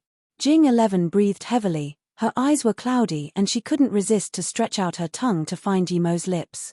Her hands were reaching towards Yi Mo's chest while murmuring, "Yi Mo, hurry up and have me, I want." Yi Mo, who was burnt by lust and even pulled down Jingxi's bra, suddenly had a fright. This woman knew he was called Yi Mo, meaning she knew who he was, but she pretended she didn't know. Then, he looked at that incense and immediately knew it was an aphrodisiac incense. What did this woman want to do? Yi Mo calmed down, thinking that was close, he almost fell for it. But he didn't know Jingxi fell for it herself as well. When Luo Ying saw Yi Mo through the window, she suddenly wanted to cry. She remembered last time in the desert when those bugs were about to engulf her, it was Yi Mo who came and carried her away. Then, she remembered when Yi Mo couldn't escape the bugs, he would rather throw away the life-saving bag than dump her. And before he was about to die, he even slit wrist and let her drink his blood. Did he come here today to bring her away? Did he bring her to see that clear well? However, the next scene made her feel like her heart was being sliced. She couldn't understand why she had such feeling. Yi Mo never gave her any promise, nor did she to Yi Mo. But when she saw Yi Mo hug that woman, the way the two were acting, she couldn't prevent herself from crying. She felt her chest was shattered, and all her power was leaving her. She didn't want to look at him, but she couldn't stop herself. She remembered Jingxi's parting words, "But before you see each other, don't be disappointed." Was she disappointed? Why did he come and find her but act like that with Jingxi Shishu? Why? Luo Ying knew Jingxi intentionally seduced Yimo, but Yimo's reaction made her feel very bad. No matter how loose Jingxi was, she couldn't accept Yimo being loose with Jingxi together. She felt like she remembered Yimo from her past life. The image of Yimo in her mind was from past life, so she couldn't accept seeing Yimo and Jingxi like this. Her heart ached so much, but she couldn't control it. She slowly turned around and finally wasn't able to control it as more tears fell down, sliding past her lips, bringing the blood from her lips down onto the cold stone floor. Yimo calmed down and casually grabbed Jingxi and dumped her on the bamboo mat on the side. Yimo calmed down and casually grabbed Jingxi and dumped her on the bamboo mat on the side. "Don't try this with me. Tell me where Susu is. I will give you what I need to pay you. I'm not interested in you." Yimo's voice was cold. Jingxi's joy and excitement were suddenly sent to the abyss. Although her skin was still red and the innate desires were still in her heart, that step on her ego made her unable to control herself. Even though the incense affected her, Yimo's unhesitant rejection and coarse actions made her unable to accept it. She almost spat out blood due to anger. "Good, you're very good." Jingxi walked to the corner of the room and stood before the incense. Then, she turned and coldly looked at Yimo as she said, "You will regret it. You want to see Susu, in your King dreams." Jingxi was about to go crazy. Although she didn't expect things to develop up to this point, she was no longer rejecting it since it had already unfolded. However, Yimo dumped her like wild grass. If she could take that, she wouldn't be Jingxi. Yimo couldn't even bother to look at this psychopath. He ran his spirit Kai and removed all the effects of the incense. He pushed the door and went out. Even if Jingxi didn't tell him, he could still ask Jingxian. He felt that Jingxian was so much easier to talk to than Jingxi. Seeing Yimo turn and leave, Jingxi was so furious she was shaking and her face was green. Her anger had completely suppressed her lust. She originally just wanted to push Yimo away halfway, but it was now her turn to lose face. Other than her Shijie stealing her man all those years ago, she had never been so furious. This family didn't have a single good thing. Revenge, I want revenge. Jingxian sat at one room and seemed to know Yimo had come. She said to Yimo at the door, "Since you came, come in then." Yimo pushed the door open and entered. He bowed to Jingxian and said, "Jingxian Qianbei, I know you're the leader of Serenity, but I have to take away Susu today. No matter what I have to take her away, please allow me so." "You really like her?"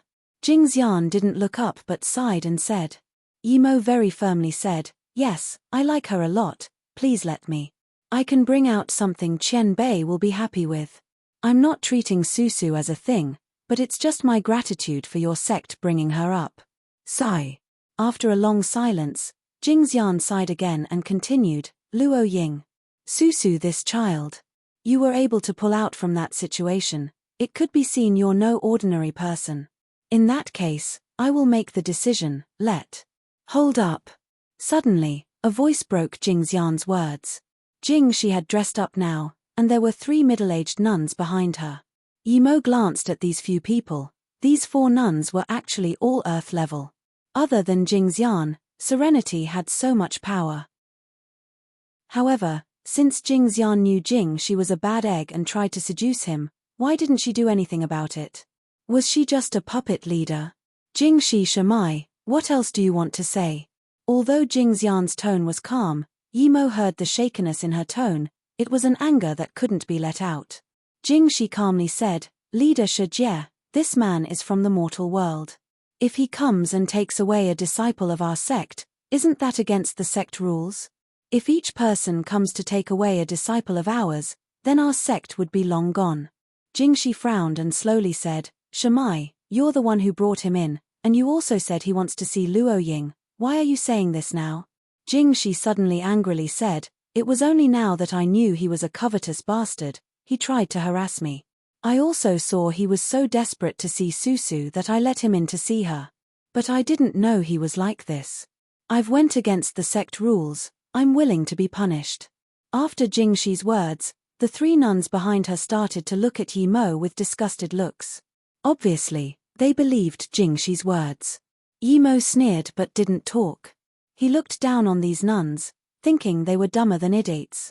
Jingxi's words were full of holes, but they still believed her. However, he knew that Jingxian probably knew he wasn't like that. So he didn't bother to explain. Then, what do you think we should do? Jingxian sighed. She knew Jingxi was bullshit-ting, but she had no way to help Yi Mo Shijie. I think we can let this person see Susu once and kick him away immediately, Jingxi unexpectedly said. Yi Mo also dazed. He didn't expect Jingxi to let him see Luo Ying. As long as he saw Luo Ying, he would take her away for sure. Did she remember his deal with her? Jingxian was also surprised. She was prepared to persuade Yi Mo to leave, but she didn't expect Jingxi to agree. What was she thinking? Suddenly, Jingxian's face changed as though knowing what Jingxi wanted to do. As expected, Jingxi slowly said, "Of course, someone who isn't from the hidden sects won't be able to see our disciples so easily. According to the rules, he needs to go on the Blade Mountain and Sea of Fire." Jingxian immediately frowned. Before Yi Mo could speak, she said, "Luo Ying is still in solitary training. I think you should leave first and come back after 2 years. 2 years. Yi Mo dazed. Jingxi had a cold smile. "Of course, if you don't want to see Luo Ying, please leave." She knew Yi Mo wouldn't reject it. Yi Mo looked coldly at Jingxi. Of course, he knew what this woman was thinking, so he said, "In that case, take me there. But I forgot to tell you, Jingxi, for a woman like you, even if you use aphrodisiacs, I wouldn't be interested in you. I wouldn't waste my virginity on you." Since he already offended her, he might as well do more. If this wasn't Serenity with numerous Earth-level masters surrounding him, he would have started a carnage already. Jingxi was a complete psychopath. Hearing this, Jingxi's face immediately became green. Luo Ying saw Yi Mo and Jingxi and slowly turned around. She really didn't want to see Yi Mo with another woman like that, especially if that woman was Jingxi. Her master died indirectly in her hands. However, Luo Ying still couldn't resist her urge to see Yi Mo. Even though she turned around, she still couldn't resist her desperation and hope. She wanted to see if Yi Mo was the same person in her dreams, and she also wanted to see if Yi Mo would come to take her away.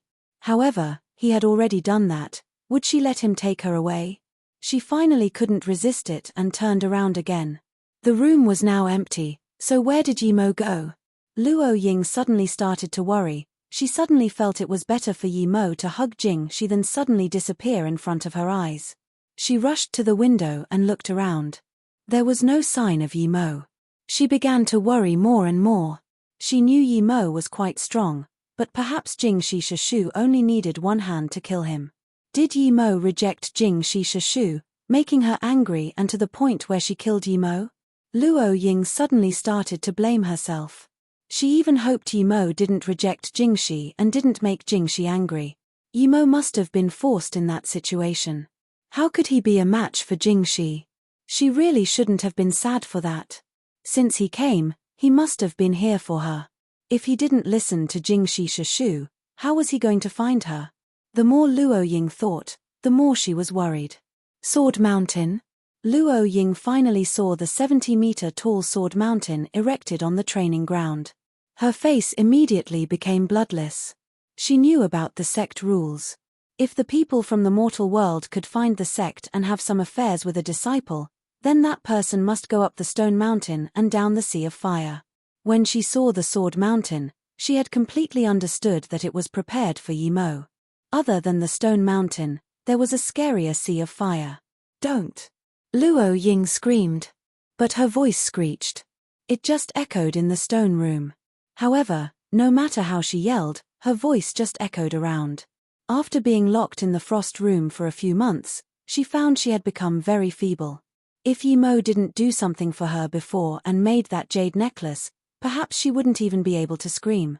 From the founding of the sect till now, this happened 3 times in total.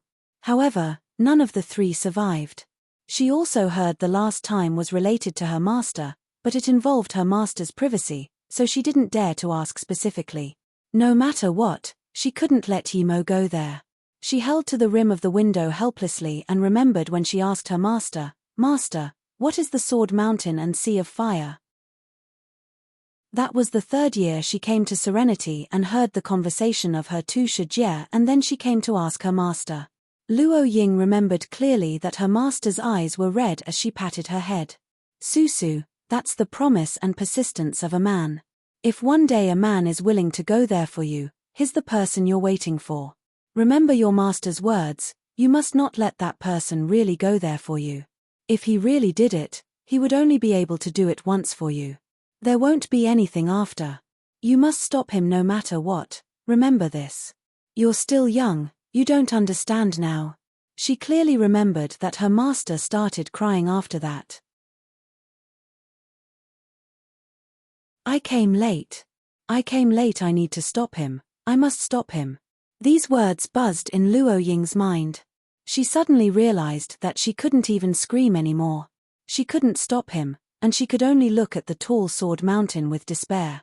Although he didn't know what the Sword Mountain and Sea of Fire was, Yimo wasn't afraid of it at all. He was a cultivator. If he was scared of merely that, then he might as well not cultivate. Yimo followed Jing Shi and company to the training grounds. He saw from afar those tall Sword Mountains. It was double-edged. Yimo frowned. This height wasn't a challenge for him at all. He could stand at the top with wind control shoe. Suddenly, Yimo stopped as he felt pain in his heart. He looked around and felt as though something he cared about was nearby. He subconsciously scanned out his spirit sense but didn't see anything. "What? Are you afraid? If you're afraid, then leave." It wasn't Jing Shi talking this time, but instead a nun beside her. Her face was very dark, and her looks very ugly too. Yimo wondered if this woman was the ugliest one in the sect. He couldn't be bothered to pay attention to this woman. Since she was with Jing Shi, it meant they were together. There were 30 or so nuns around the Sword Mountain. Probably all the nuns in Serenity came. Yimo looked up at the Sword Mountain, which was like a huge tower with a triangular spear shape.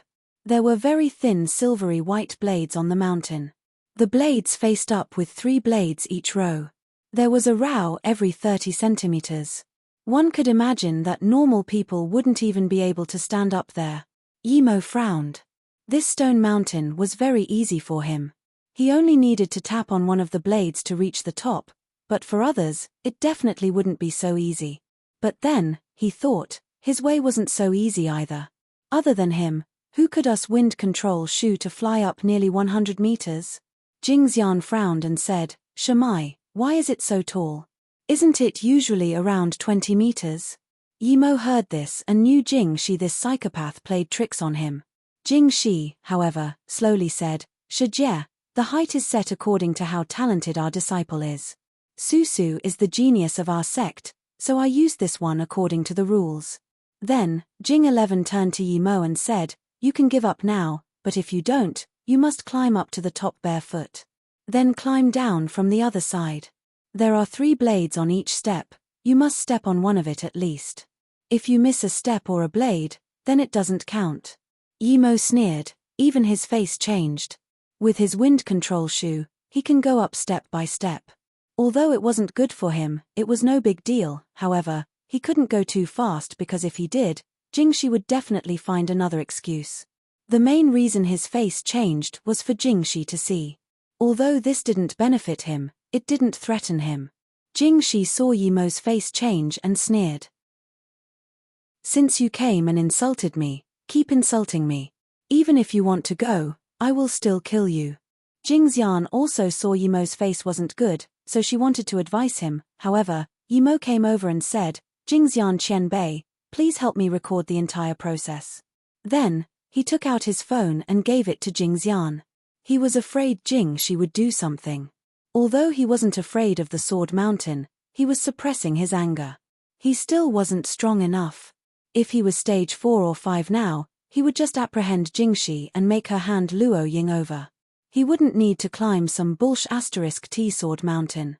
Yimo took off his shoes and stood on the first step without hesitation. Blood immediately started to trickle. A few less bold nuns immediately screamed and covered their eyes. Jingshi sneered and told a nun, "Bring Susu here." She had this satisfaction of revenge in her heart. She would let Susu see the person she loved in such a state. Yimo also sneered. With his power, his foot wouldn't bleed on the first step. No matter how strong the blade was, it needed to be after at least tens of meters before that happened, or maybe even not. Although this was the first time for him, he could still handle it. The reason he made his foot bleed on the first step was because his spirit sense sensed there were more traps in the Sword Mountain. If he appeared unscathed, Jingshi would definitely activate something. This Jingshi knew his Qinggong was strong. Even if Jingshi tried playing tricks in the middle, he wouldn't be afraid, but he was afraid this woman would find some strange reason for him not to be able to see Luo Ying. While Luo Ying was lost and worried, someone actually opened the door and took her to the training grounds. She didn't even think and rushed out. When Luo Ying came to the scene, Yimo was already more than 100 stairs up at around 40 meters. Yimo inundated the bottom of his feet with Kai. Although his wind control shoe was strong, it wasn't easy going up step by step slowly like this. After more than 10 meters, Yimo found a way. Although it was tiring, but after he focused his Kai at the bottom of his feet and paired it with wind control shoe, he had a way to finish this unscathed. It was because he knew there were more traps in here that he kept his spirit sense locked tightly on Jingshi. Every 10 meters, he would make himself bleed. When Jingshi saw the blood, she was ecstatic and sneered. She overestimated this punk. Bleeding on the first step, he wouldn't be able to last till the end, and this was just Sword Mountain. There was a scarier sea of fire. She didn't believe Yimo would be able to finish. "Jingshin, I've finally got some revenge." Luo Ying came to the mountain with a pale face. She immediately saw the blood on the floor, causing her mind to turn blank.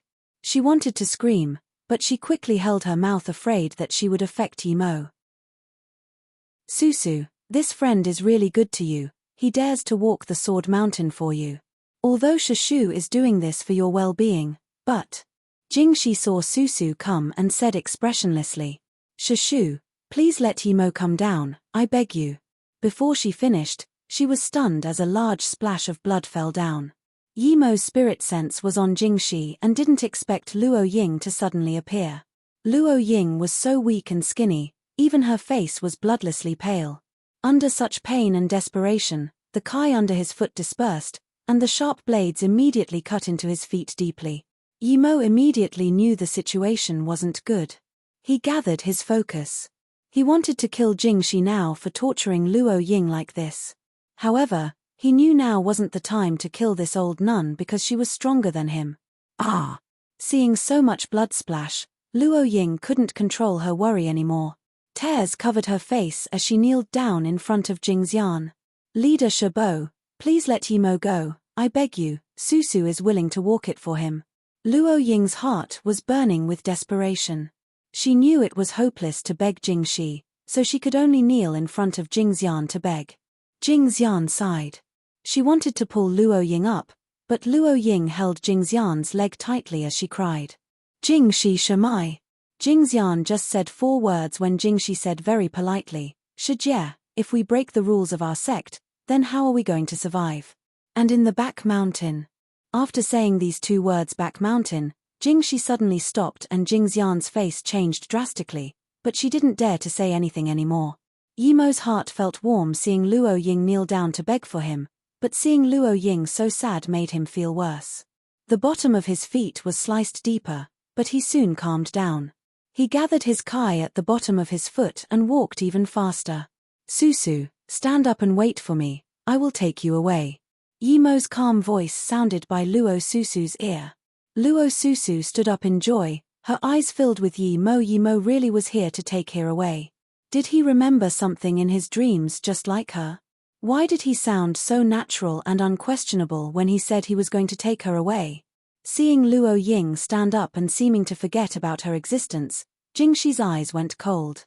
"You filthy pair, I won't let you live well."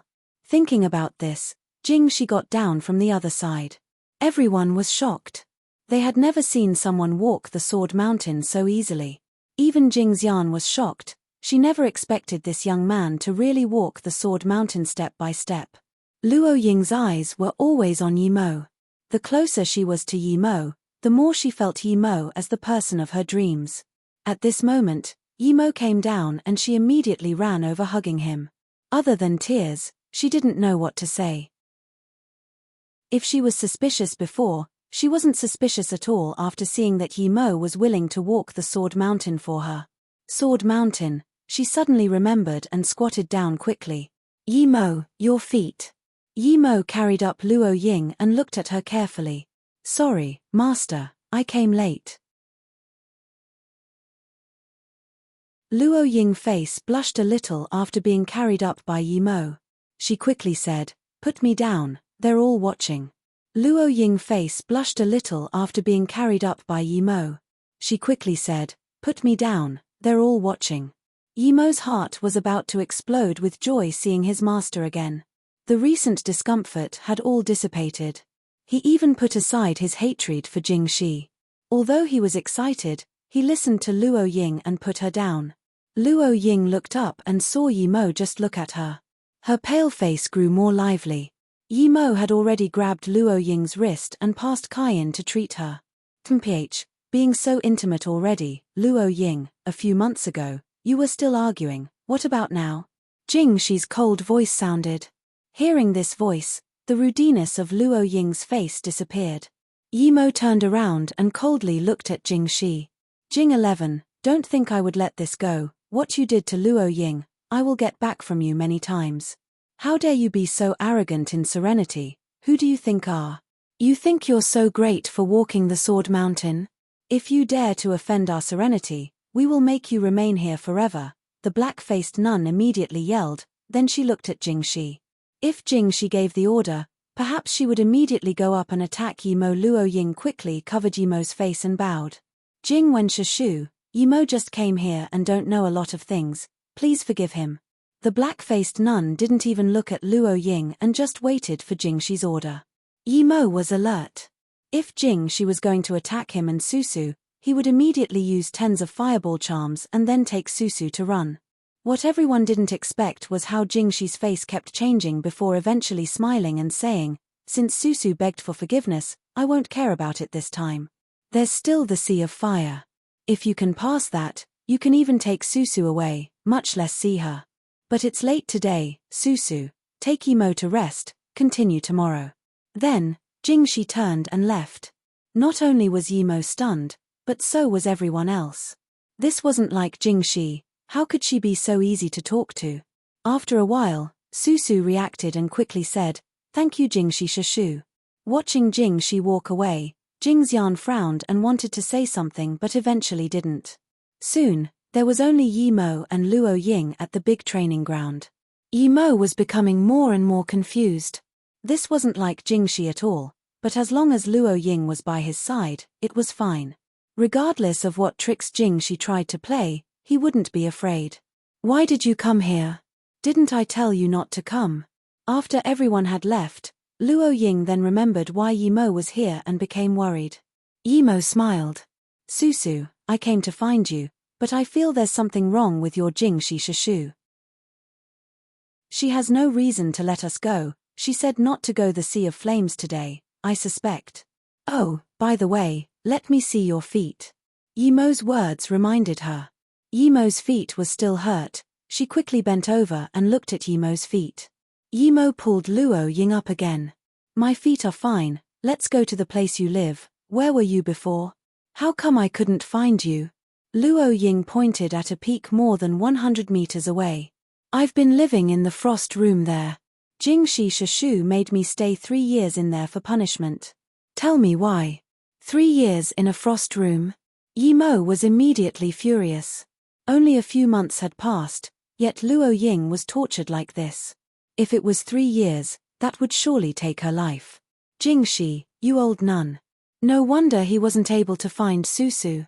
The place Luo Ying pointed at was just out of his spirit sense range.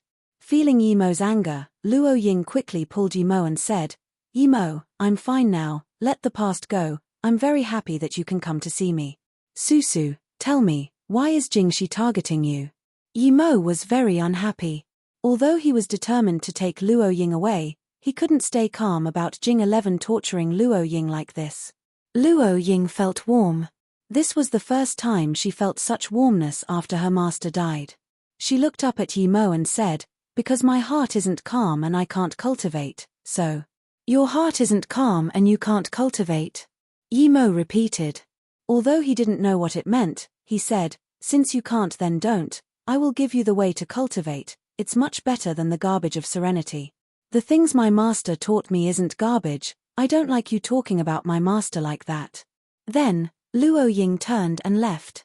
Yimo helplessly smiled. He knew his words were a bit over the top, so he chased and awkwardly said, okay, my bad, but I have a way for you to cultivate. Luo Ying didn't say anything and just walked into one room at the furthest. Yimo awkwardly stood at the door, not knowing whether he should go in or not. What are you standing at the door for? Why aren't you coming in? Luo Ying's voice sounded. Yimo rejoiced and quickly went in, closing the door on the way. The moment Yimo closed the door, Luo Ying's body shook. Yimo saw it and immediately remembered that Jingxi didn't seem to arrange a place for him to stay, but he didn't mind it. As long as he was with his master, it was fine. Luo Ying walked to the corner of the room and lit an incense. Yimo looked and quickly said, Susu, you can't light that incense. Luo Ying looked strangely at Yimo. This is serene incense, it can calm you down. We disciples of serenity would all use this incense to clear our mind, why can't I light it? Yimo awkwardly opened his mouth. He didn't expect the aphrodisiac incense to look the same as the serene incense. He couldn't help but look down on himself. How could Luo Ying be the same type of person as Jingxi?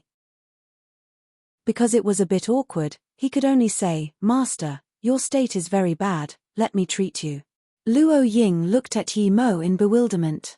Why do you call me master? You called me that just then, why did you say it again? Yimo looked hesitantly at Luo Ying. He realized that Luo Ying didn't remember anything except for her name, or perhaps there was a hazy image of him in her brain, that's why she treated him differently. But, how was he going to explain this to her? This explanation would be too bizarre. How about I treat you first, then I'll tell you later. Yimo played it off. Luo Ying nodded, but for some reason, her face blushed a little. Yimo looked at the incense, it smelt very similar to the aphrodisiac incense, but it didn't seem to be too similar. He was confused. Luo Ying sat on the mat and didn't say anything. She knew Yimo's medical skills were great, that time, he had even saved her in the desert. Yimo nodded and took out a face-preserving pill and passed it to Luo Ying. Eat this first, then I'll do acupuncture for you. Yimo didn't doubt the face-preserving pill at all and ate it. Soon, she closed her eyes while waiting for Yimo's acupuncture. Luo Ying was just a little weak, and the situation wasn't too serious. Yimo helped her recover the meridians that was damaged by the frost qi soon, and then he used a few clear water shu to clean away the impurities brought out by the face-preserving pill. In less than an hour, Luo Ying looked at her hands and skin. She couldn't even believe her change. Her skin was white on the surface but red underneath, her whole body seemed lighter. This was like last time in the desert, but I seem to feel a lot lighter, Luo Ying casually said. Yimo helped her cleanse her impurities in the desert, and this time with the help of the pill, it was more complete. Luo Ying's face suddenly became more red, making Yimo's heart palpitate fast. A burning sensation rose from the bottom of his heart. He also felt something wasn't right and subconsciously looked at that incense. It was about to be burnt out. Obviously, it was different than the one Jingxi used, but it seemed a little similar. Yimo felt his desires become stronger and stronger. Was it because he saw Luo Ying? He subconsciously looked at Luo Ying. Her snow-white neck seemed a little red. The faint fresh aroma of a virgin emitting from her shirt made it difficult for him to breathe. His eyes moved to Luo Ying's face and found Luo Ying staring right at him. Her face was more vibrant than ever. There was a softness in her eyes that was about to melt him, but her out-of-this-world beauty made Yimo have the thought of not daring to desecrate her. Susu. Yimo called out with difficulty. He felt his throat was very dry. Seeing Yimo like this, Luo Ying shyly smiled. This smile made all the flowers in the world lose their color and made the world brighten up. Luo Ying slowly moved closer and rested on his chest. That faint aroma made Yi Mo unbearable to resist, and he subconsciously looked at Luo Ying and kissed her lips. Seeing Yi Mo try to kiss her, Luo Ying's already shy face became even more vibrant. She wanted to move her head away, but there was a desire in her heart as she clumsily kissed Yi Mo's lips. When Yi Mo felt that soft and wet sensation, his head buzzed and couldn't control himself anymore. He desperately demanded more while Luo Ying followed up clumsily. The curved moon rose up as a harmonious moonlight shone through the wooden window, falling on Yi Mo and Luo Ying. It made things extraordinarily calm and placid, as though depicting this love couldn't be stopped even by space and time. After a long while, Yi Mo exhaled and parted with Luo Ying's lips. Luo Ying didn't dare to look at Yi Mo, so she just buried her head in his chest as though those clumsy acts were irrelevant to her. After a long while, Yi Mo exhaled and parted with Luo Ying's lips. Luo Ying didn't dare to look at Yi Mo, so she just buried her head in his chest as though those clumsy acts were irrelevant to her. However, her body was still warm and soft and her breathing became faster. Yi Mo looked at the incense in the corner of the room that had ceased burning. At the same time, he used his kai to remove the effects of the incense in Luo Ying's body. Luo Ying's breathing calmed down, but she held Yi Mo tighter. Yi Mo moved her away from his own body too before he smiled, then said, "Susu, I feel the incense you lit up is problematic. It seems to be a type of aphrodisiac." Luo Ying looked up and smiled sweetly. I realized that after. The smell seemed different than the serene incense I used before. I don't know who changed it." She also realized that there was something wrong with the incense after she felt the sudden flare in her desires. Although she longed to see Yi Mo, she wouldn't be like this as soon as they met. Yi Mo felt dazed, but he soon struggled and said, "Well, luckily I smelled it before and knew how to remove it, otherwise." Luo Ying lay in Yi Mo's arms. Her soft voice seemed to be coming from the heavens. "It should likely be Jing Shishashu who changed it. She wants to catch me for not obeying the rules of the sect and kick me out. But I've been wanting to go with you for a long time, so it doesn't matter if she kicks me out." But before Yi Mo could speak, Luo Ying's pearly white hands touched his lips to stop him from talking. "Don't talk. I was willing. If I didn't want to, even this incense can't change my thinking. Susu, I will leave that for the night we marry." Yi Mo had this excitement of being accepted and couldn't seem to be himself. Luo Ying agreed softly, and after a while, she said, "Dummy, you always call me master and it's too late to change now. I always dream of you. It is as though I knew you from my last life. Are you always like this, too?" Yi Mo became dazed for a moment. He didn't expect Luo Ying to not only remember his name but also his figure. "Why aren't you talking?" Luo Ying's voice was like the soft clouds. I also remembered you too. You were my master," called Luo Ying. "A long time ago, I called you master and you called me Mo-er. Afterwards." Yi Mo seemed to be lost in thought, and when he woke up, he found that Luo Ying was asleep. Yi Mo caressed Luo Ying's hair and murmured, "Master, you've protected me for a lifetime. Now let me protect you in this life." Yi Mo carefully took off the little bit of the remaining jade of her necklace and looked at it for a while. He didn't expect the magic artifact he made to be in Luo Ying's possession and was protecting her. He took it away and used that black jade from last time to make another necklace for her before carefully putting it on for her. Then, he embraced her and slowly fell asleep. The ray of dawn shone through the mist into the room. Luo Ying opened her eyes. She looked at Yi Mo as she embraced him. Her heart was calm. If she couldn't cultivate, then let it be. "You're awake." Yi Mo saw Luo Ying wake up. He thought he was dreaming. The Luo Ying he'd been thinking of for countless days and nights was finally in his arms. He really was afraid that this was a dream. However, the morning sunlight told him it wasn't. It was real. He had missed the opportunity once and he wouldn't miss it the second time. Go out for a moment. I need to take a shower and change clothes." Luo Ying stood up. Yi Mo was still stunned. Last night he didn't notice, but now he knew how stunningly beautiful Luo Ying was. Luo Ying looked at Yi Mo's dumbfounded face and smiled. Just when she wanted to talk, Jingxi's cold voice sounded at the door. What? Did you not have enough sex last night? Yi Mo, come out. I need to talk to Susu. Yi Mo opened the door and looked coldly at Jingxi. Piss off. Susu doesn't like talking to you. You don't have the right. Jingxi's face went green and glanced coldly at Yi Mo, but she said to Luo Ying, Susu, I need to talk to you. Luo Ying stood up calmly and walked beside Yi Mo saying, let her in and wait for me outside. Don't worry, I will listen to you. After today, I will go with you. However, Yi Mo didn't really trust Jingxi. But since Luo Ying said that, he could only let Jingxi come in while he stood outside the yard restlessly. He felt that Jingxi's purpose wasn't so simple, but he really couldn't understand what she wanted to say to Luo Ying. Jingxi closed the door and subconsciously looked at the incense cauldron. The incense was burnt. She had a smirk on her mouth. He actually gave you a face-preserving pill? Jingxi came in and immediately saw the difference on Luo Ying. The jealousy in her heart was raging like fire. Luo Ying subconsciously asked, that was a face-preserving pill? Susu, last night must have been very good. You had a face-preserving pill and a man to accompany you. Of course, it would be much better than obeying the rules of the sect. Jingxi set aside her burning jealousy and tried her best to ridicule her. Susu smiled plainly. Yes, Jingxi Shishu. Although I don't know why you're targeting my master and me, I'm no longer the Susu before. You don't need to waste your time. I will leave with Yi Mo, so say what you want. Jingxi's eyes showed a ray of jealousy. Didn't you see what Yi Mo was like to me yesterday? I trust him. If Shishu is going to talk about this, there's no need for it.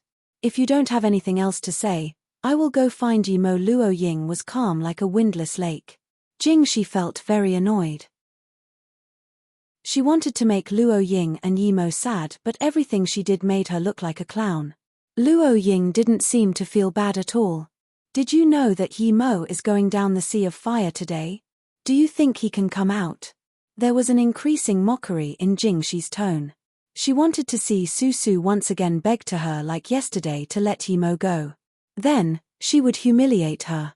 However, Luo Ying still replied calmly, I know. If he can't come out, I will go with him. Shishu, if you don't have anything else to say, please leave. You. Jingxi was shaking in anger. She didn't expect Luo Ying to not be begging her. Although she still wouldn't let the two go even if Luo Ying begged her, she wanted to see Luo Ying's despair after her begging. Luo Ying looked calmly at Jingxi and didn't say anything. She knew this Shishu was trying to mentally break her and make her feel bad. Then, Jingxi would gain satisfaction. After talking with Yi Mo last night, she no longer wanted to stay here anymore. But did you know that you and Yi Mo are siblings? Jingxi's voice seemed to come from hell. It was eerily frightening. Luo Ying wobbled and her face immediately became pale. What are you talking about?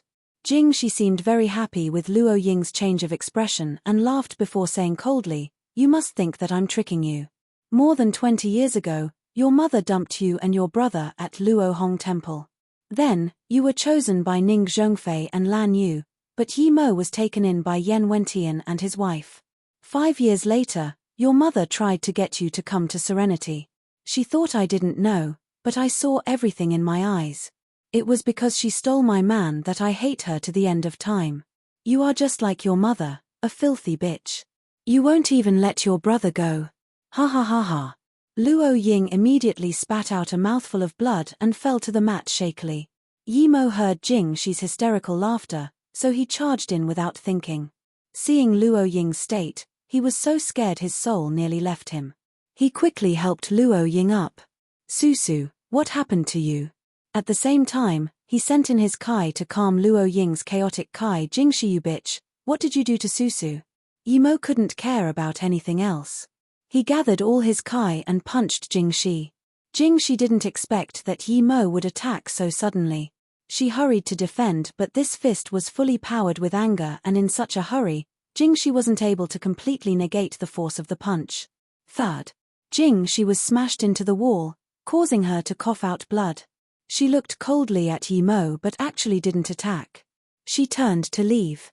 Yimo even wanted to chase up but was pulled by Susu. Don't chase her. You're no match for her right now. Remember, if one day you can beat her, help me kill her. Yimo stilled. Of course, he was going to kill Jingxi, but he had never heard Susu say she wanted to kill someone before. It could be seen how infuriated she was at Jingxi. Moa, I'll still call you that. Although Luo Ying calmed down her Kai with Yimo's treatment, her face was still pale. I want to ask you something. Is your father Yi Wentian? Luo Ying's eyes became hopeful. Yimo nodded and said, yeah, but I'm probably not from the Yi family.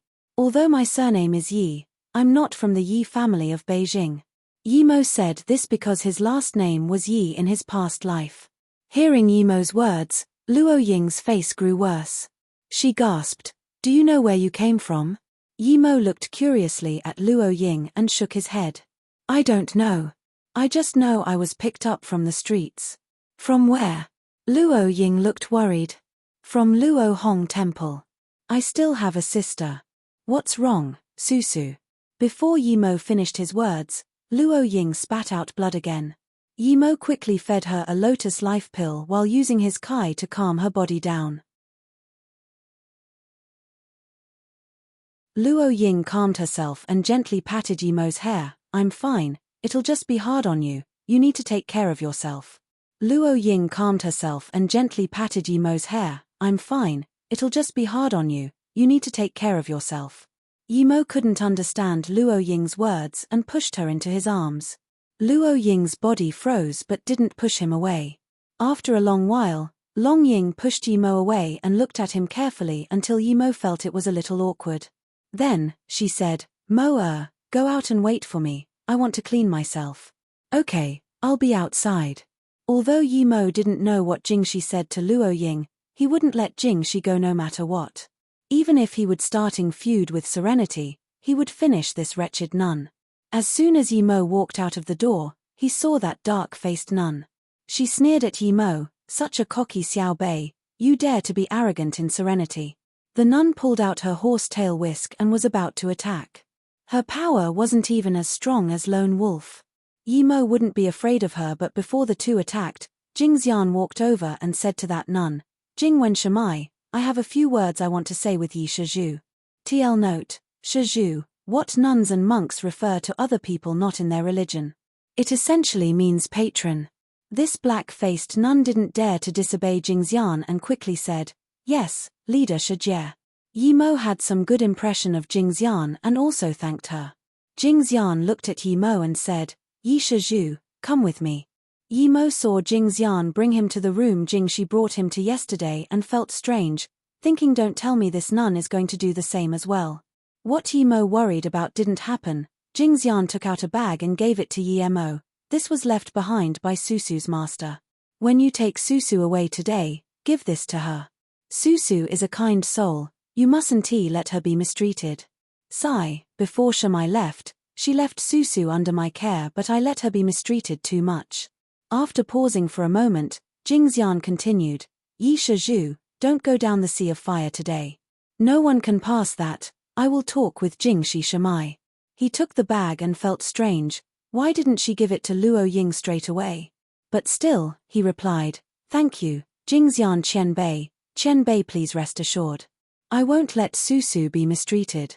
Even if I suffer I won't let her suffer. HMPH, so bold statement. Jingxi appeared at the door again. Yimo got up abruptly. His eyes were extremely cold. If it wasn't due to Jingxian, he would use all his means to kill his disgusting nun. Jingxi also looked coldly at Yimo, you don't need to wait for Susu. She won't leave with you. She had left Serenity.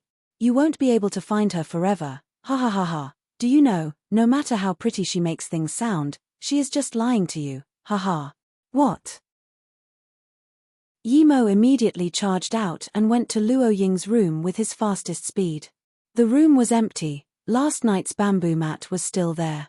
On it was a letter and a small pouch. Yimo ripped open the letter, the content was very short. I'm going, don't think about me. You need to stay safe. There's a strand of my hair in the pouch. Let it stay with you forever. Jingxi is a mad woman. Don't bother with her. I'll be happy as long as you're fine. Moa, I really don't want to go. I don't want to lose you. It's because I love you. I don't want you to be my brother. I can't accept this fact. I just want to love you. The remaining content was soaked wet by tears. Why? Luo Ying. Susu. Veins on Yimo's forehead popped as he roared, Susu, master, don't leave. Yimo barged out of the room, his spirit sense searching everywhere. He went to the entrance with the stage and the metal chains, but he didn't see Susu. Yimo went back to Serenity but was stopped by the black-faced nun. Under intense range, Yimo threw more than 10 fireballs and didn't even care about Jing Wen's horsetail whisk. While Jing Wen was surrounded by the fireballs, she punched Jing Wen more than 10 meters away. Jing Wen was paralyzed on the ground, spitting out blood. She didn't expect Yimo to have such power. But Yimo's back was also blooded by the horsetail whisk, but Yimo didn't care at all. A few other nuns wanted to stop Yimo but was stopped by Jing Xian. Let him be, he's emotionally unstable now, wait till he stabilizes. A few nuns stared in horror at the fireball charms Yimo threw out.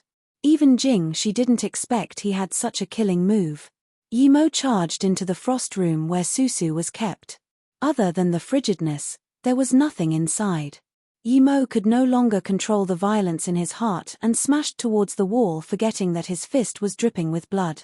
This room just drew the frost from underneath the ground. It wasn't very stable itself. Under Yimo's constant barrage, the stone wall finally started to crack. Rumble, Yimo punched the wall again. This room that once imprisoned Luo Ying finally crumbled into rooms under Yimo's furious attacks. Yimo saw this room crumble and gradually calmed down. Jingxi, this old hag. Luo Ying left him because she listened to her words. Killing this nun wasn't enough to release his hatred. Plus Luo Ying also said she would kill this nun. No matter why, Yimo had to kill this nun. Thinking about this, Yimo charged back to the big yard with eyes red. He stared coldly at Jingxi and said, "Old nun, what did you say to Luo Ying? Speak." Jingxi shivered subconsciously. She was actually afraid of Yimo subconsciously, but she soon calmed herself down and laughed. "What did I say? I just spoke the truth. You are Luo Ying, our siblings. You siblings did something interesting. Ha ha ha ha ha." Everyone looked at Jingxi. Her hair was covering her face and she seemed quite crazy. Unexpectedly, Yimo still looked at her coldly without any emotions. "Are you dumb, knowing that the person you love is your own sister?" Jing 11 was very unsatisfied with Yimo's reaction. Yimo sneered. He had understood why Susu asked him those words. It seemed Susu was mistaken. He grabbed more than 10 fireball charms and said coldly, "Before you die, I will let you be an enlightened ghost. I was adopted by the Yi family at Luo Hong Temple indeed, and I also have a sister. We both have a bracelet to recognize each other. See, it's this one." Yimo took out a bracelet and wobbled it in front of Jing 11. Then, he continued, "Oh, I forgot to tell you, my sister is younger than me. She was also adopted from the Luo Hong Temple, but Susu is 2 years older than me. She wasn't picked up by the Ning family from the Luo Hong Temple." Impossible. Susu was adopted from the Luo Hong Temple. Jingxi's face became hideous. Yimo sneered. Susu was picked up by Qingshua's mother outside the Luo Hong Temple. There was still some distance with the Luo Hong Temple. You probably didn't know that when Susu was adopted, she was already more than one. Impossible. This is impossible. Jingxi was losing control. Her eyes became red as she pointed at Yimo. "Jingxi is you and Susu's mother. It's Jingxi, that wretched bitch." "Enough." Jing Xian couldn't help and reproached. Jing Xian looked disgustedly at Jingxi before saying slowly, "Jingxin was a virgin even till the moment she died. How could she have children? Jingxi, you're stepping over the line. Luckily Yi Shizhu isn't siblings with Susu. If they are, then your actions won't be allowed by the heavens." "What? Jingxin is a virgin?" "Ahaha." Jingxi seemed to have heard the funniest joke and laughed hysterically. At this moment, the black-faced nun and 2 other nuns closed their hands and said, "Jingxi Shamai, Jingxian Shijie is right, Jingxin Shamai was indeed a virgin. Before she left, her virgin mark was still on her arm." We can testify to that. She isn't. Jingshi murmured, all I've done was for nothing, no. Yimo sneered and could no longer resist his killing intent for Jingshi. He rushed up and raised his fist. Jingshi, who was half crazy, was smashed away by Yimo's fist, spitting blood in mid-air. Yimo was about to follow up but was stopped by two nuns. Although these two nuns no longer wanted to kill Yimo couldn't escape their barricade. Yimo threw out more fireball charms under his rage and yelled, "Out of my way." The two nuns knew how strong Yimo's fireball charms were and didn't dare to block it. They quickly dodged. When they looked up, Yimo had already charged past them. Yimo came in front of Jingshi with his fastest speed and punched again. Jingshi had clammed down now. She flicked up her horsetail whisk at Yimo. Yimo wanted to smash Jingshi to pieces now. He didn't even bother with the whisk and still punched. "You're crazy." Jingshi saw Yimo ignoring her whisk and yelled in shock. Although Yimo wasn't crazy, his eyes were crazed with killing intent that anyone would shiver upon gaze. Slap, when Jingshi's whisk hit Yimo's chest, Yimo's fist also landed on Jingshi's stomach. Pumph. Jingshi felt into the deep abyss outside Serenity. Pumph. Jingshi felt into the deep abyss outside Serenity. At the same time, Yimo retreated many meters and crashed into the wall. Many of his ribs were broken, and he also spat out a mouthful of blood. However, Yimo took a lotus life pill as fast as he could. He slowly stood up and turned to look at Jingxian. He didn't say anything and just left this place that made him sad and disappointed. The reason he didn't talk to Jingxian was because he wasn't very happy with her either. It was obvious that Luo Ying was going to die after being sent into the frost room. Jingxian was the leader of the sect, but he did nothing about this. This made Yimo lose his good impression of her, and while he killed Jingshi, he had a subtle feeling that he was being used. Although he knew that Jingxian might not have thought it that way, but he was still uncomfortable. Seeing Yimo disappear from Serenity, Jingxian sighed and didn't go after Yimo's responsibility. Instead, she turned and walked to the frost room that was shattered by Yimo. Yimo didn't go very far after leaving Serenity. He found a distance place to sit and recovered his injuries. Then, he left Serenity along the mountain path. He came to the platform and walked over the metal chain. However, he didn't go down the mountain. He dug a hole in the cliff face tens of meters below the metal chains. The stone cave had an area of about 3 to 4 meters. Yimo had two reasons to stay here. First, he wanted to digest the Essence Kai Stone, and second, it was to try his luck and see if Luo Ying would come back. The place he was at was just about 100 meters from the top. If someone passed here, he would be able to notice it. When everything was ready, Yimo started cultivating. There was a little amount of Spirit Kai in the Essence Kai Stone, and it was much harder to digest than Spirit Stone. Although he still had a lot of things to do, he still haven't gone to Fang Nan even though he promised he would do so. As for that taekwondo thing, he already forgot it. He didn't even have time to go to the Song family, much less that North Sand. Without power, everything was unachievable. If he didn't have the resources, never mind, but he had an Essence Spirit Stone. If he just left it in his ring and didn't use it, it would be a waste. Although he could still cultivate at other places, he still had a sliver of hope that Luo Ying would come back. After experiencing this series of events, he knew that he shouldn't be weak here. Luckily, he still had food in his ring, and it was fine even if he stayed here for a few months. Time flies as one cultivates. A week later, when Yimo's Essence Kai Stone had become dust, his power was at the peak of stage 3. If he still had another one or a little bit of fortune, he could reach stage 4. Yimo sighed. He had to stop. Resources. Without resources, he wouldn't be able to progress no matter how much time he used. However, he was very satisfied with his progress in a week. He had only been here in this world for less than a year, and this place was seriously not suitable for cultivation. But still, he was able to reach the peak of stage 3, what could he say? When he first came here, he thought he would never be able to reach stage 3, but now, he was about to reach stage 4. Plus, the reason he could cultivate to this stage was mostly due to fortune. Without those, perhaps he would still be struggling in stage 1. He needed to improve his power, but he couldn't cultivate, so he could only forge the flying sword. Luckily, all the materials were ready. Imo really wanted to thank this auction. Without it, not only was there not enough materials for his flying sword, but he wouldn't even be able to reach peak of stage 3 as well. He casually took out the gung iron essence, deep sea button wood, green silver sand, star jade, and other materials. Imo felt satisfied looking at them. These materials were top-grade materials for making flying swords even in the cultivation realm, but he actually managed to gather it. He would have never believed he could gather it when he first came here. Imo's power increased a step and his Kai fire was also much stronger. Although Kai gathering state Kai fire was still a bit weak for making flying swords, Imo had to make one. If he didn't, he wouldn't be able to beat Earth-level masters. Plus, once his power increased, he could reforge it. The reason he chose this place to make the flying sword other than waiting for Luo Ying was because Imo believed the auction holders wouldn't just let him go. It must have been a hidden sect power that held the auction, and he also heard Jing Shi say it was some space organization.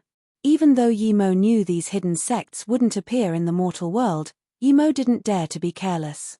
They didn't appear in the mortal world, but it didn't mean they couldn't. If there was something they desire, they would be completely able to come out. For them, it was too easy to lock down Wuliang Mountain. Imo collected his thoughts and started up a gust of Kai fire. Then, he put the gung iron essence, deep sea button wood, green silver sand, star jade and the other materials into the fire, making the slowly melt and mix. Because Imo's power was so low, while he was forging the sword, he had to slow down just to recover Kai. The impurities of the materials were slowly removed under Imo's control. If he was foundation establishment stage, Imo could finish this in 1 day, but due to his low power, he took half a month to finish refining the materials.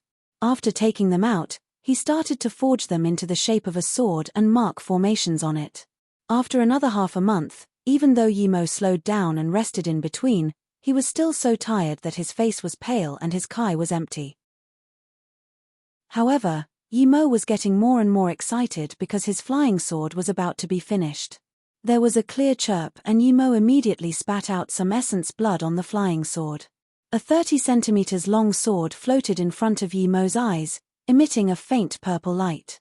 Imo knew it was due to him adding the star jade. Star jade was such an overpowered material. With Imo's power, he actually made a high-grade flying sword. Imo waved his hand and the sword landed on his hand. There was the sense of blood relation. His power was too low, and he couldn't change the size of the flying sword. Once he got stronger, he could turn the flying sword into a small light dot and put it in his dantian, or he could turn it into more than 3 meters long and fly on it. The flying sword seemed intelligent and emitted a sense of intimacy. Go! Imo casually threw the flying sword out, and it flew around in the air by itself like a glamorous shooting star. Imo took it back and couldn't help to feel proud. Zhong Juhui, you old fatty, don't let me see you again. If I see you, I will use your blood to sacrifice to my flying sword. And that auction place as well. Imo knew that they had bad intentions for him, but he couldn't really just go attack on their doors. After all, they haven't done anything bad yet. Pity he was only a bit away from stage 4. Once he was stage 4, he could just step on the flying sword and fly away. Imo took the flying sword back but didn't leave immediately. He made more fireball and wind blade charms. At the same time, he used the remaining materials and made Shu Ping a long sword. 10 days later, there were 200 more charms in his ring. Imo stood up with disappointment. It was time to leave. It had been more than a month, but Luo Ying was still nowhere to be seen. She probably wouldn't be back for now. Imo jumped up the platform in disappointment. He should go back to see his sister first before going to Beijing. Wuliang Mountain seemed desolate in the middle of autumn, and Imo no longer had the elevated feeling of when he came. If he didn't know Susu was Luo Ying, perhaps he would feel better, but now that he did and still brushed past her, he felt very bad. Plus, he was worried about her. Although the necklace he made her had defensive and offensive abilities, she was too weak herself. I thought you would cower in Wuliang Mountain and not come out. Where else can you hide today? A cold and sinister voice sounded ahead of Yimo Zhongjiehui. "It's you, old fart." Yimo stopped. He was worried about Luo Ying and didn't notice that Zhongjiehui was still waiting for him. But now, he was very calm. He was at the peak of Stage 3 Kai gathering, and he had a flying sword. Even if he didn't have the sword, he could smash this old guy to death with his fireballs. "Chemph, you got balls. Xiao Bei, learn how to be a human next life." Originally, I just wanted you to leave the Liu blue carrot behind, now you will leave your life behind too. Zhongjiehui heard Yimo's disrespectful calling of him and became angrier. Yimo coldly looked at Zhongjiehui and blandly said, "Old fatty, you're really persistent. You actually waited here for more than a month. In that case, I'll sacrifice your blood to my sword." "Xiao Bei, you're cocky indeed, I just didn't expect your Qinggong to be so excellent. But no matter how good your Qinggong is and how talkative your mouth is, this is your last time. I'm afraid Broken Fist Hall will kill you first, so I'll send you on your way," Zhongjiehui said. The long jian on his back was already in his hand. He swung it, bringing out a sharp sword ray. "Xiao Bei, you're cocky indeed, I just didn't expect your Qinggong to be so excellent. But no matter how good your Qinggong is and how talkative your mouth is, this is your last time. I'm afraid Broken Fist Hall will kill you first, so I'll send you on your way," Zhongjiehui said. The long jian on his back was already in his hand. He swung it, bringing out a sharp sword ray. Yimo coldly looked at this. He didn't expect this old guy to still have more moves. It could be seen that these old farts in Earth level weren't easy to mess with. They weren't so superficially angry as they looked. He knew the reason why Zhongjiehui wanted to kill him so much was to find the Liu blue carrot. If he fought with Zhongjiehui head-on, Yimo was sure he was no match for him. However, he was a cultivator, and with a flying sword, why would he need to fight head-on with Zhongjiehui? Yimo stood and raised his hand, then a faint purple flying sword quickly took on the flying sword ray. Clank, Zhongjiehui's jian ray disappeared, and a 15 centimeters piece of the tip of Zhongjiehui's jian fell to the ground. It was just one move, and Zhongjiehui's long jian was broken. Yimo felt satisfied remembering how Zhongjiehui hacked so many crevices into his sword last time. Flying sword. Zhongjiehui stared at the flying sword in shock and was dumbfounded. He held his jian, dumbfounded. After a long while, he looked at Yimo with extreme shock. "You can actually use a flying sword. Who are you?" Yimo sneered. "What, old fart, weren't you going to rob my stuff? How come you look like a P***SSY now? Old fart, how dare you try to rob me, you really think you've lived long enough, huh?" Zhongjiehui's face was green, but he didn't dare to move. He knew that if he moved, the flying sword above his head would immediately decapitate him. He really didn't imagine someone in this world could use a flying sword, this was only in the fairy tales. If someone else told him that he saw a flying sword, he would for sure say that person was dumb, but now, he saw it with his own eyes. "Since you have nothing to say, I'll use your head to sacrifice to my flying sword." Yimo sneered. The flying sword made a beautiful swirl in the air before landing on Zhongjiehui's neck. "Don't, Qian Bei." Zhongjiehui didn't dare to talk useless things anymore. Although he could dodge this one, what about next time and the time after that? As long as there was a flying sword, he was dead for sure. Yimo controlled his flying sword and blandly said, "Any last words? Or you can tell me which sect you're from, I'll annihilate them all." At this moment, Zhongjiehui no longer dared to doubt Yimo's words.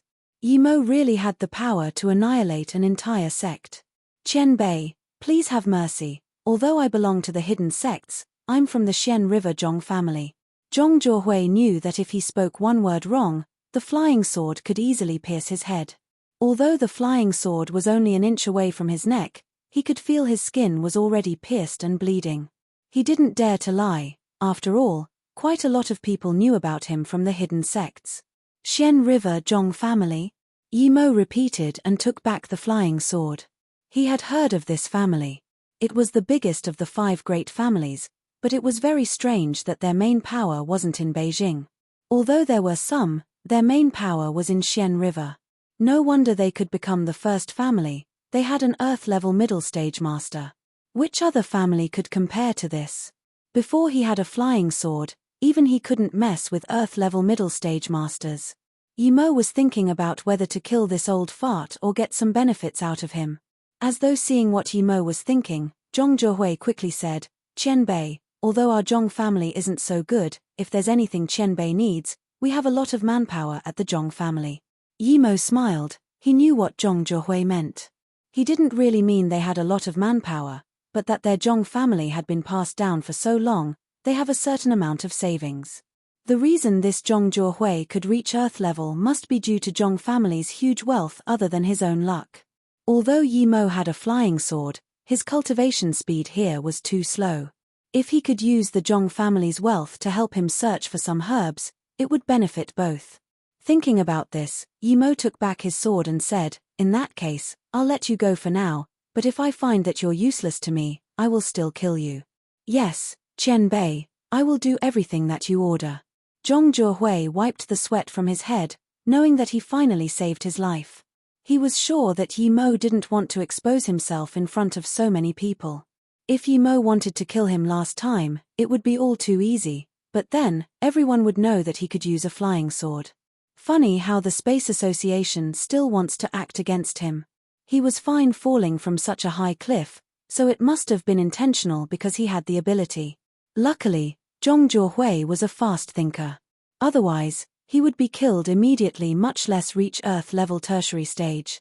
In his view, Yimo was older than him, perhaps a master of the legends. Although Yimo looked young, he had face-preserving pill. Who knew how old he really was? Brother Zhong. Since he was going to cooperate with Zhong Zhehui, Yimo gave him some respect. After all, he was that old. However, it would be impossible for Yimo to call him Qianbei or something like that. Zhong Zhehui heard this and shivered. He quickly waved his hand and said, "Qianbei, you mustn't call me Brother Zhong, just call me Zhong Zhehui." In his heart, Yimo was at least a master beyond the Earth level, perhaps more than 100 years old. Yimo smiled. The reason he didn't kill Zhong Zhihu was firstly due to the Zhong family's huge wealth.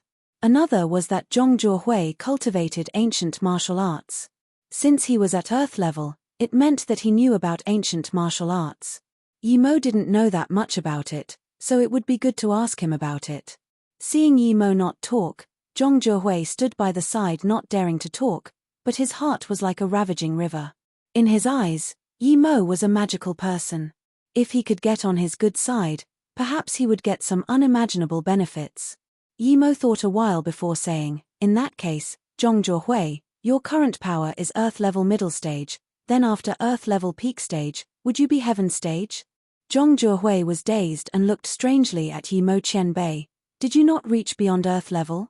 "After the Earth level it's not heaven stage, we call it great heaven level." Yimo embarrassed himself. There actually wasn't heaven stage but instead great heaven level.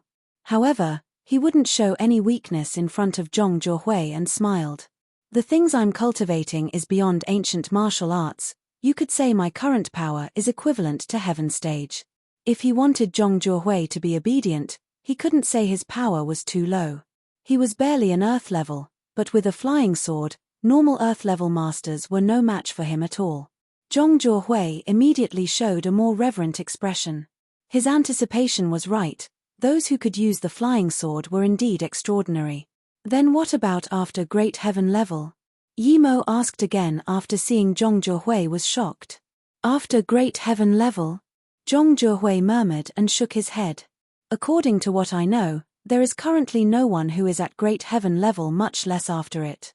"What? There's actually no great heaven martial artist? You mean Earth level is the highest here?" Yimo asked in surprise. Zhong Zhehui seriously nodded. "Yes, Qianbei, those who cultivate martial arts here including the hidden sects, the highest is not at great heaven level. Of course, I don't know if there are a few who reached great heaven level and goes hidden. But to be honest, there are even barely a few Earth level tertiary stage, much less great heaven level." Yimo took a sigh of relief. If it was really like that, he didn't need to worry. There wasn't even a single great heaven level master. His flying sword should be able to dominate them all. Seeing Zhong Zhuhui wanting to say something, Yimo immediately said, "If there's something you want to say it." "Yes." Zhong Zhuhui quickly agreed. It's said that Wu Dao monk of Wuliang Mountain is already halfway Great Heaven stage. He should probably be the strongest in the hidden sects. Wuliang Temple? Is it in Wuliang Mountain? Yimo really wanted to go find this monk and test his flying sword. Zhong Zhuhui shook his head. Wuliang Temple's Wuliang isn't the same as Wuliang Mountain's Wuliang, there's a great difference. Wuliang Temple means no one knows where it is, or no one can find it anymore. Yimo waved his hand, he already knew the approximate state of the hidden sects. He had no intentions of asking where the Wuliang Temple was. He just asked, "You said the Broken Fist Hall is here?" Hearing Yimo ask about this, Zhong Zhuhui quickly replied, "Yes, Qian Bei, when I came, I found the Broken Fist Hall people blocking the outside, they say you killed their elder." Yimo grabbed the flying sword on top of his head and looked at Zhong Zhuhui. "I will go make sacrifices to my sword, take me to those clowns." Zhong Zhuhui didn't reply because he didn't need to. At the moment, more than 10 people had surrounded them. Zhong Zhuhui didn't reply because he didn't need to. At the moment, more than 10 people had surrounded them. Yimo scanned these people coldly and didn't talk. Out of the 12 people, there was 1 Earth level elementary stage, 4 Black level and 7 Yellow level. "Brother Zhong, we Broken Fist Hall also know what you're here for, we just want to ask that you give us this Mo Xiao Bei after you take the Liu Blue Carrot. I, Zheng Chengfa, will pay you back." It was the Earth level talking. He thought Yimo was apprehended by Zhong Zhuhui. Zhong Zhuhui didn't even look at this Earth level martial artist and said very respectfully to Yimo, "Qian Bei, these are the people from the Broken Fist Hall. Because Qian Bei killed Zheng Chengza last time, who was the brother of their leader, they brought almost all of their elite here. Their head is the leader of the Broken Fist Hall, Zhang Chunfa." "Zhong Zhuhui, what are you doing?" The Earth level heard Zhong Zhuhui's words and was shocked. Although they had a lot of people, numbers were useless against Earth level masters. Yimo scanned Zheng Chengfa and blandly said, "From today onwards, the Broken Fist Hall no longer needs to exist. I will erase it from existence." "How dare you, Zhong Zhuhui, do you think you can take on our Broken Fist Hall all by yourself? Your Zhong family will experience bloodbath from us." Although Zheng Chengfa was concerned with Zhong Zhuhui, he wouldn't resist anyone who stopped him from getting revenge. He believed that the reason Yimo was so bold was because Zhong Zhuhui was supporting him. "You talk too much." Yimo didn't want to waste words. His flying sword turned into a purple beam and smashed towards Zheng Chengfa's forehead like a shooting star. Clank, Zheng Chengfa blocked the flying sword in that instant, but his sword was already in half.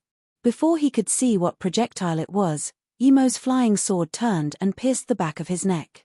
"Flying sword." Zheng Chengfa just spat out these 2 words and fell dead to the ground. The intense shock was still there in his eyes.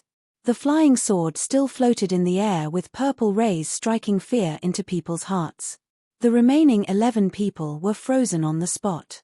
What was this flying sword? The legendary flying sword. No one believed it, but their strongest leader had been killed. He had only blocked once, and that was because he sacrificed his precious sword. They were far from Earth level and didn't have good swords in their hands. They wouldn't even be able to see the sword before they were killed. Zhong Zhuhui was sweating. If he didn't act fast, he would be a cold body now too. Even if he could block it, he could block it 3 times at most. This flying sword was fast like a comet. Any Earth-level master wouldn't be able to block more than 10 strikes unless it was a great Heaven-level master. Ah! A Black-level Peak master was the first to react. He looked at the sword floating in the air and screamed. He could no longer control the fear in his heart and turned to run. "Chempage!" Yimo sneered. Since he killed, he had no intentions of letting any of them go. The Broken Fist Hall was different to Zhong Zhuhui. It was a hidden sect, so if he didn't kill them all, it would come back again. Plus, he killed the brother of their leader, so there was no way around this feud. The only way was to erase it. Meanwhile, Zhong Zhehui had a large family wealth and had his concerns. Plus, he didn't have that much feud with Yi Mo, so it would be far more useful to let him live than kill him. Under the control of his spirit sense, the flying sword twisted into a purple beam and pierced all of their heads quickly. In the blink of an eye, there were only 2 people left. Yi Mo controlled the sword to spin in the air but didn't move anymore. The remaining people were shocked by Yi Mo's carnage and kneeled down after half a beat, not daring to say anything. All they did was keep bowing their head on the ground. Seeing the bloody scene, Zhong Zhehui shivered. This was real carnage. At this moment, he wouldn't doubt for a bit that Yi Mo could kill his entire family. This guy killed without any emotions. He could tell that Yi Mo often did these types of things. Broken Fist Hall was still a middle-ranked hidden sect, but more than 90% of their elites were gone like that. This Qian Bei was far from as easy to talk to as he had imagined. He didn't kill him, probably due to other reasons. Thinking about this, Zhong Zhehui wasn't just feeling cold, he could even feel his calves shivering. Suddenly, Zhong Zhehui felt a frigidness and he subconsciously looked at Yi Mo and saw that Yi Mo was staring at him and sneering. Qian Bei. Zhong Zhehui's head was tingling. Yi Mo didn't say anything but just stared at him once and looked away, closing his eyes. What did the Qian Bei mean? Zhong Zhehui was scared. Was he going to be killed too? But then why did he leave 2 alive? Yi Mo didn't seem to hear what Zhong Zhehui said but just looked up at his flying sword and his eyes were indifferent. Zhong Zhehui couldn't understand Yi Mo's intentions for a long time, but now he saw Yi Mo look at his flying sword and then on the 2 remaining people on the ground. He suddenly understood, Yi Mo wanted him to kill them. If he didn't show his loyalty now, perhaps this Qian Bei's flying sword would pierce his head immediately. Thinking about this, Zhong Zhiho didn't dare to wait at all. He immediately picked up his sword and rushed quickly in front of the 2 remaining people and sliced twice. The 2 kneeling on the ground was confused. They didn't why Zhong Zhehui killed them instead of the flying sword wielder Qian Bei. You're very good. Yi Mo scanned Zhong Zhehui and took back his flying sword. Zhong Zhehui secretly wiped some sweat, thinking he almost didn't understand what Yi Mo meant. Since you want me to kill them, just say it, why be so mysterious and stuff? Zhong Zhehui took a breath of relief and said, Qian Bei, these Broken Fist Hall people are evil, they dare to offend Qian Bei, serves them right to be killed. Just wait for me to deal with these bodies first. Zhong Zhehui was about to clean away the bodies. After all, even though it was fighting amongst the hidden sects, they still needed to deal with it in secret. Yi Mo smiled and said, no need. Then, Yi Mo casually threw out more than 10 fireballs. He was stage 3 Kai gathering peak now, so he could barely use 14 fireballs at once. The bodies on the ground were burned to ashes, and even the ground started to crack. Zhong Zhehui was dumbfounded. If the flying sword gave him great shock, then this fireball made him realize it was the means of gods and sages. He stared at the bodies that had become ashes in disbelief and couldn't say anything. Zhong Zhehui. Yi Mo had asserted his dominance, so he no longer needed to be polite. Yes, Qian Bei. Zhong Zhehui immediately reacted and looked at Yi Mo with reverence and fear. Yi Mo, of course, knew that after the club, he needed to feed the old guy a carrot to make him completely obedient. Now, he nodded satisfactorily seeing Zhong Zhehui's state and said, do you know the address of Broken Fist Hall? Yes, I've been there once. Zhong Zhehui didn't dare to hide anything. Okay, in that case, you go finish them, that shouldn't be a problem, right? Yi Mo looked at Zhong Zhehui, giving him an invisible pressure. He wasn't afraid this old man wouldn't agree. He purposely left the last 2 men for the old man to kill. Now, the old man had to listen to him and exterminate the Broken Fist Hall. Zhong Zhehui didn't dare to say half a no. Even if he didn't kill the Broken Fist Hall people, he didn't dare to disobey Yi Mo's words. Okay, in that case, after you exterminate them, wait for me at the Zhong Familu. You've stayed in Earth level middle stage for quite some time, right? As long as you make me happy, I don't mind letting you progress a step further. Yi Mo knew it was time to give the sweet fruit. Zhong Zhihu was shaken. He had been working hard for decades, but he still wasn't able to break through Earth level middle stage. If he could, he wouldn't be robbing Yi Mo's Liu Blue carrot. It was because the seduction of breakthrough was too great for him that he tried to rob Yimo. Now that Yimo said he could help him break through, it was like dropping a nuclear bomb. He didn't doubt Yimo's words the slightest bit. Yimo was a great heaven-level master, so how could he care about a mere earth-level middle-stage breakthrough? Plus, if he couldn't break through, his lifespan would be up soon. Even those ancient martial artists who cultivate to earth-level peak stage couldn't extend their life. At most, their bodies would be healthier, and they would live a few extra years than mortals.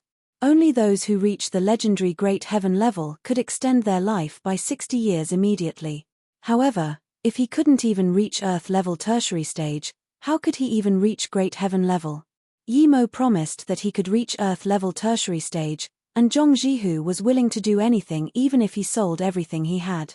After a long while, he woke up from this huge joy and immediately knew that Yimo wanted him to show his loyalty. As such, he quickly said respectfully, "Qian Bei, don't worry, I won't let a single person escape from Broken Fist Hall." "Okay, in that case, go do it and wait for me. Remember, if there are some rare herbs and ores, collect it all for me. I will give you a list in some time, help me find the herbs on it. I won't mistreat you," Yimo noted. "Okay, in that case, go do it and wait for me. Remember, if there are some rare herbs and ores, collect it all for me. I will give you a list in some time, help me find the herbs on it. I won't mistreat you," Yimo noted. Zhong Jihui took a breath of relief. He was afraid Yimo had no requests, but since Yimo had some, he felt assured. If he had no value, he didn't believe a decisive killer like Yimo would let him go. When Zhong Jihui left, Yimo glanced at the brush on the side and sneered. This person was hiding there when he killed Zheng Chengfa. However, Yimo didn't expose him, he knew it was that Shi Wushan from the auction. He believed that after the old guy saw his powers, the people from the auction wouldn't dare to mess with him. The reason he didn't get into more conflict with the auction association was because of resources. Perhaps he could collaborate with the association again. However, if they tried to play any tricks, he could annihilate them at any time with his current power. As soon as he left Wu Liang Mountain, Yimo called Qiao Gang. After all, he promised him to race for him but had delayed it due to his own things. He didn't know whether it was finished already. But regardless, he had to greet Qiao Gang since he took his money. Qiao Gang was very surprised to hear Yimo's voice. "Big bro, I thought you had forgotten about this. I tried calling you but can't reach you. The race is in 6 days, where are you? I'll come pick you up." Yimo didn't expect the race to not have begun yet. He looked at the calendar on the phone and discovered that it wasn't the end of the month yet. In that case, he would help Qiao Gang. After all, Qiao Gang's money helped him in a time of great need. Thinking about this, he immediately said, "I'm going to Tandu Shifan University to find my sister, just find me the day before the race." "Ah, great, the race is near Tandu, in the Guilin Valley. I'll come pick you up at that time. Thanks, how do I call you, brother?" Qiao Gang was worried for a month. Just when he was lost, he received Yimo's call and was very excited. It was not that he thought Yimo was a fraud, but he felt with Yimo's supercar skills, it would be too easy to earn hundreds of thousands, and there was no need to cheat him. "I'm Yimo at this time," Yimo no longer needed to hide. The hidden sects already know of his identity. He hid his identity because he was too weak. Now that his flying sword was made, unless he wanted to fight the entire country or the entire hidden sects, he didn't need to be scared. Those two conditions wouldn't even exist. He didn't harm the country, and in addition, he was the instructor of flying snow and had the permit to kill. Shishuang Temple. A few people rushed over into that secret meeting room. Shi Wushan was already restless. "Elder Shi, why did you call us in a hurry over here?" The one talking was Lady Fang. Yu Shixiong sat down slowly and said, "Lady Fang, don't worry, I think we probably found that Mo Ying." However, Shi Wushan stood up and said, "Yu Shixiong, I have indeed found his traces and also saw his real face. That young man is only in his 20s but..." "You saw him being attacked by the Broken Fist Hall people," the goatee said. Shi Wushan nodded, but before he said anything else, Lady Fang continued, was he killed by the Broken Fist Hall people? If that's the case, are they not giving us space association any face at all? Yu Shixiong shook his head and calmly said, Lady Fang is too hasty. Their Broken Fist Hall is not bad, but they're not at the stage to disregard us. Even if that Mo Ying killed Zheng Chengze, they wouldn't dare to act so confident. I think Shisha Di has something else to say. We must get Mo Ying. What conditions did they bring up?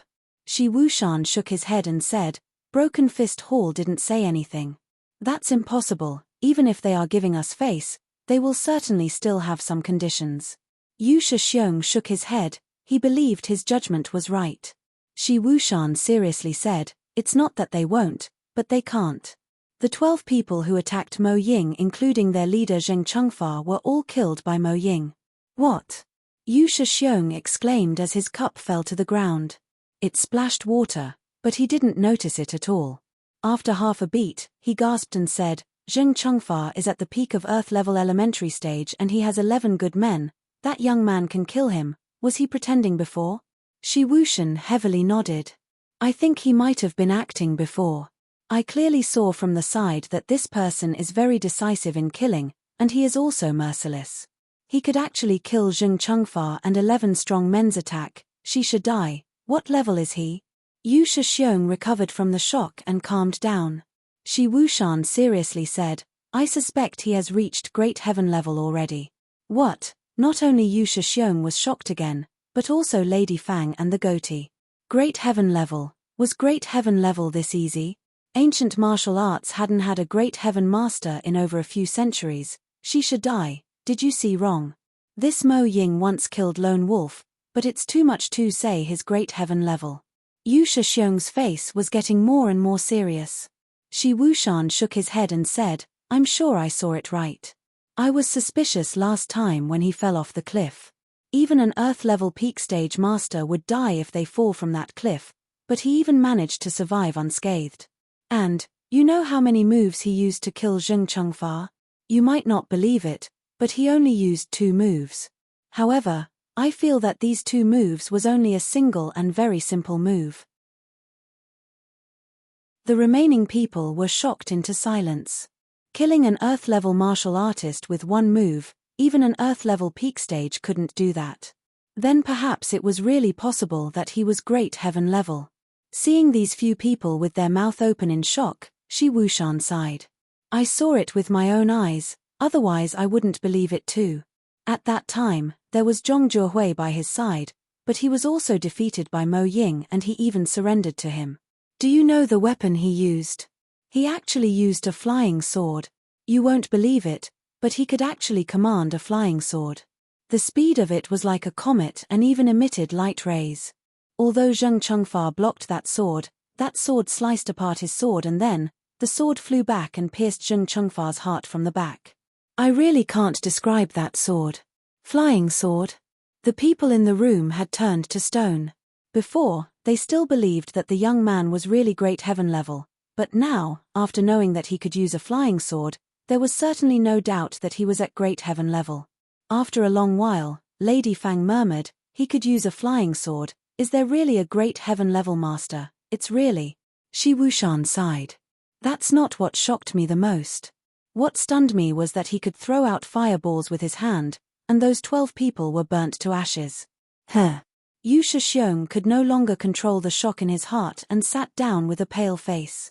After a while, he and Lady Fang murmured, we dared to challenge a Great Heaven level master. He was actually a Great Heaven level, we're crazy. Suddenly, he seemed to have thought of something and stood up. Shisha Dai immediately stopped the investigation and tracking of him as well as any operations on him.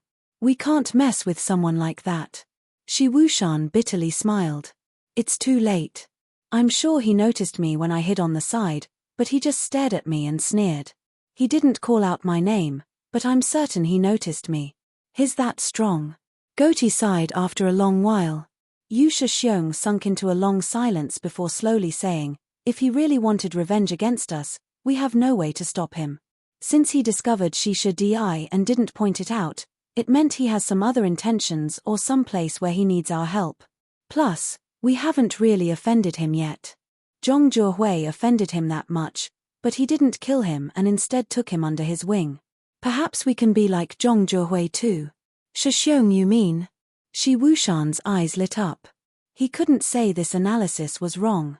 Yu Shixiong had calmed down now and said again, this person can take out something like Lotus Life Pill and face-preserving pill meant that he's definitely someone powerful and cares a lot about herbs.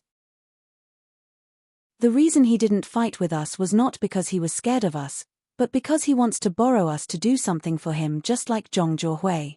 Then what do we do now? Contact him? Lady Fang said. Yu Shixiong shook his head, however. No, this Qian Bei has a weird temper and plus he's probably more than 100 years old. We can only wait for him to come to us. If we annoy him again, our space association will really be in danger. And, we need to notify our elders, this is no minor issue. Although Yi Mo wanted to give the association some pressure, he didn't expect the effect to be so well. Now, he was on the plane towards Tandu. He would go see Tang Beiwei and treat her mother. Last time, he gave a pill to her, so Yi Mo was sure it could save her mum's life for at least half a year. It was the second time Yi Mo came to Tandu. The first time was with Wen Dong, but he didn't even go in the city and just left with Wen Dong after they blew up the mansion, so he wasn't very familiar with Tandu. It was the second time Yi Mo came to Tandu. The first time was with Wen Dong, but he didn't even go in the city and just left with Wen Dong after they blew up the mansion, so he wasn't very familiar with Tandu. However, Tandu Shifan University was quite famous. He called a taxi over, and the taxi driver knew where it was.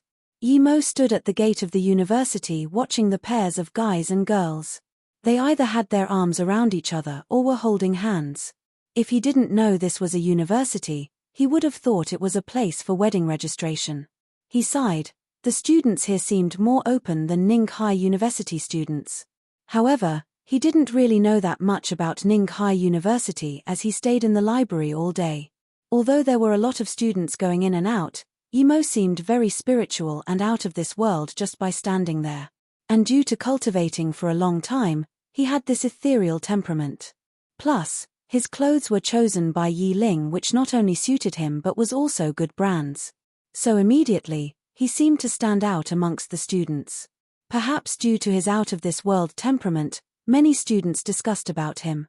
He didn't know where Tang Beiwei was and didn't know which course she was in. The only thing he knew was that she studied here.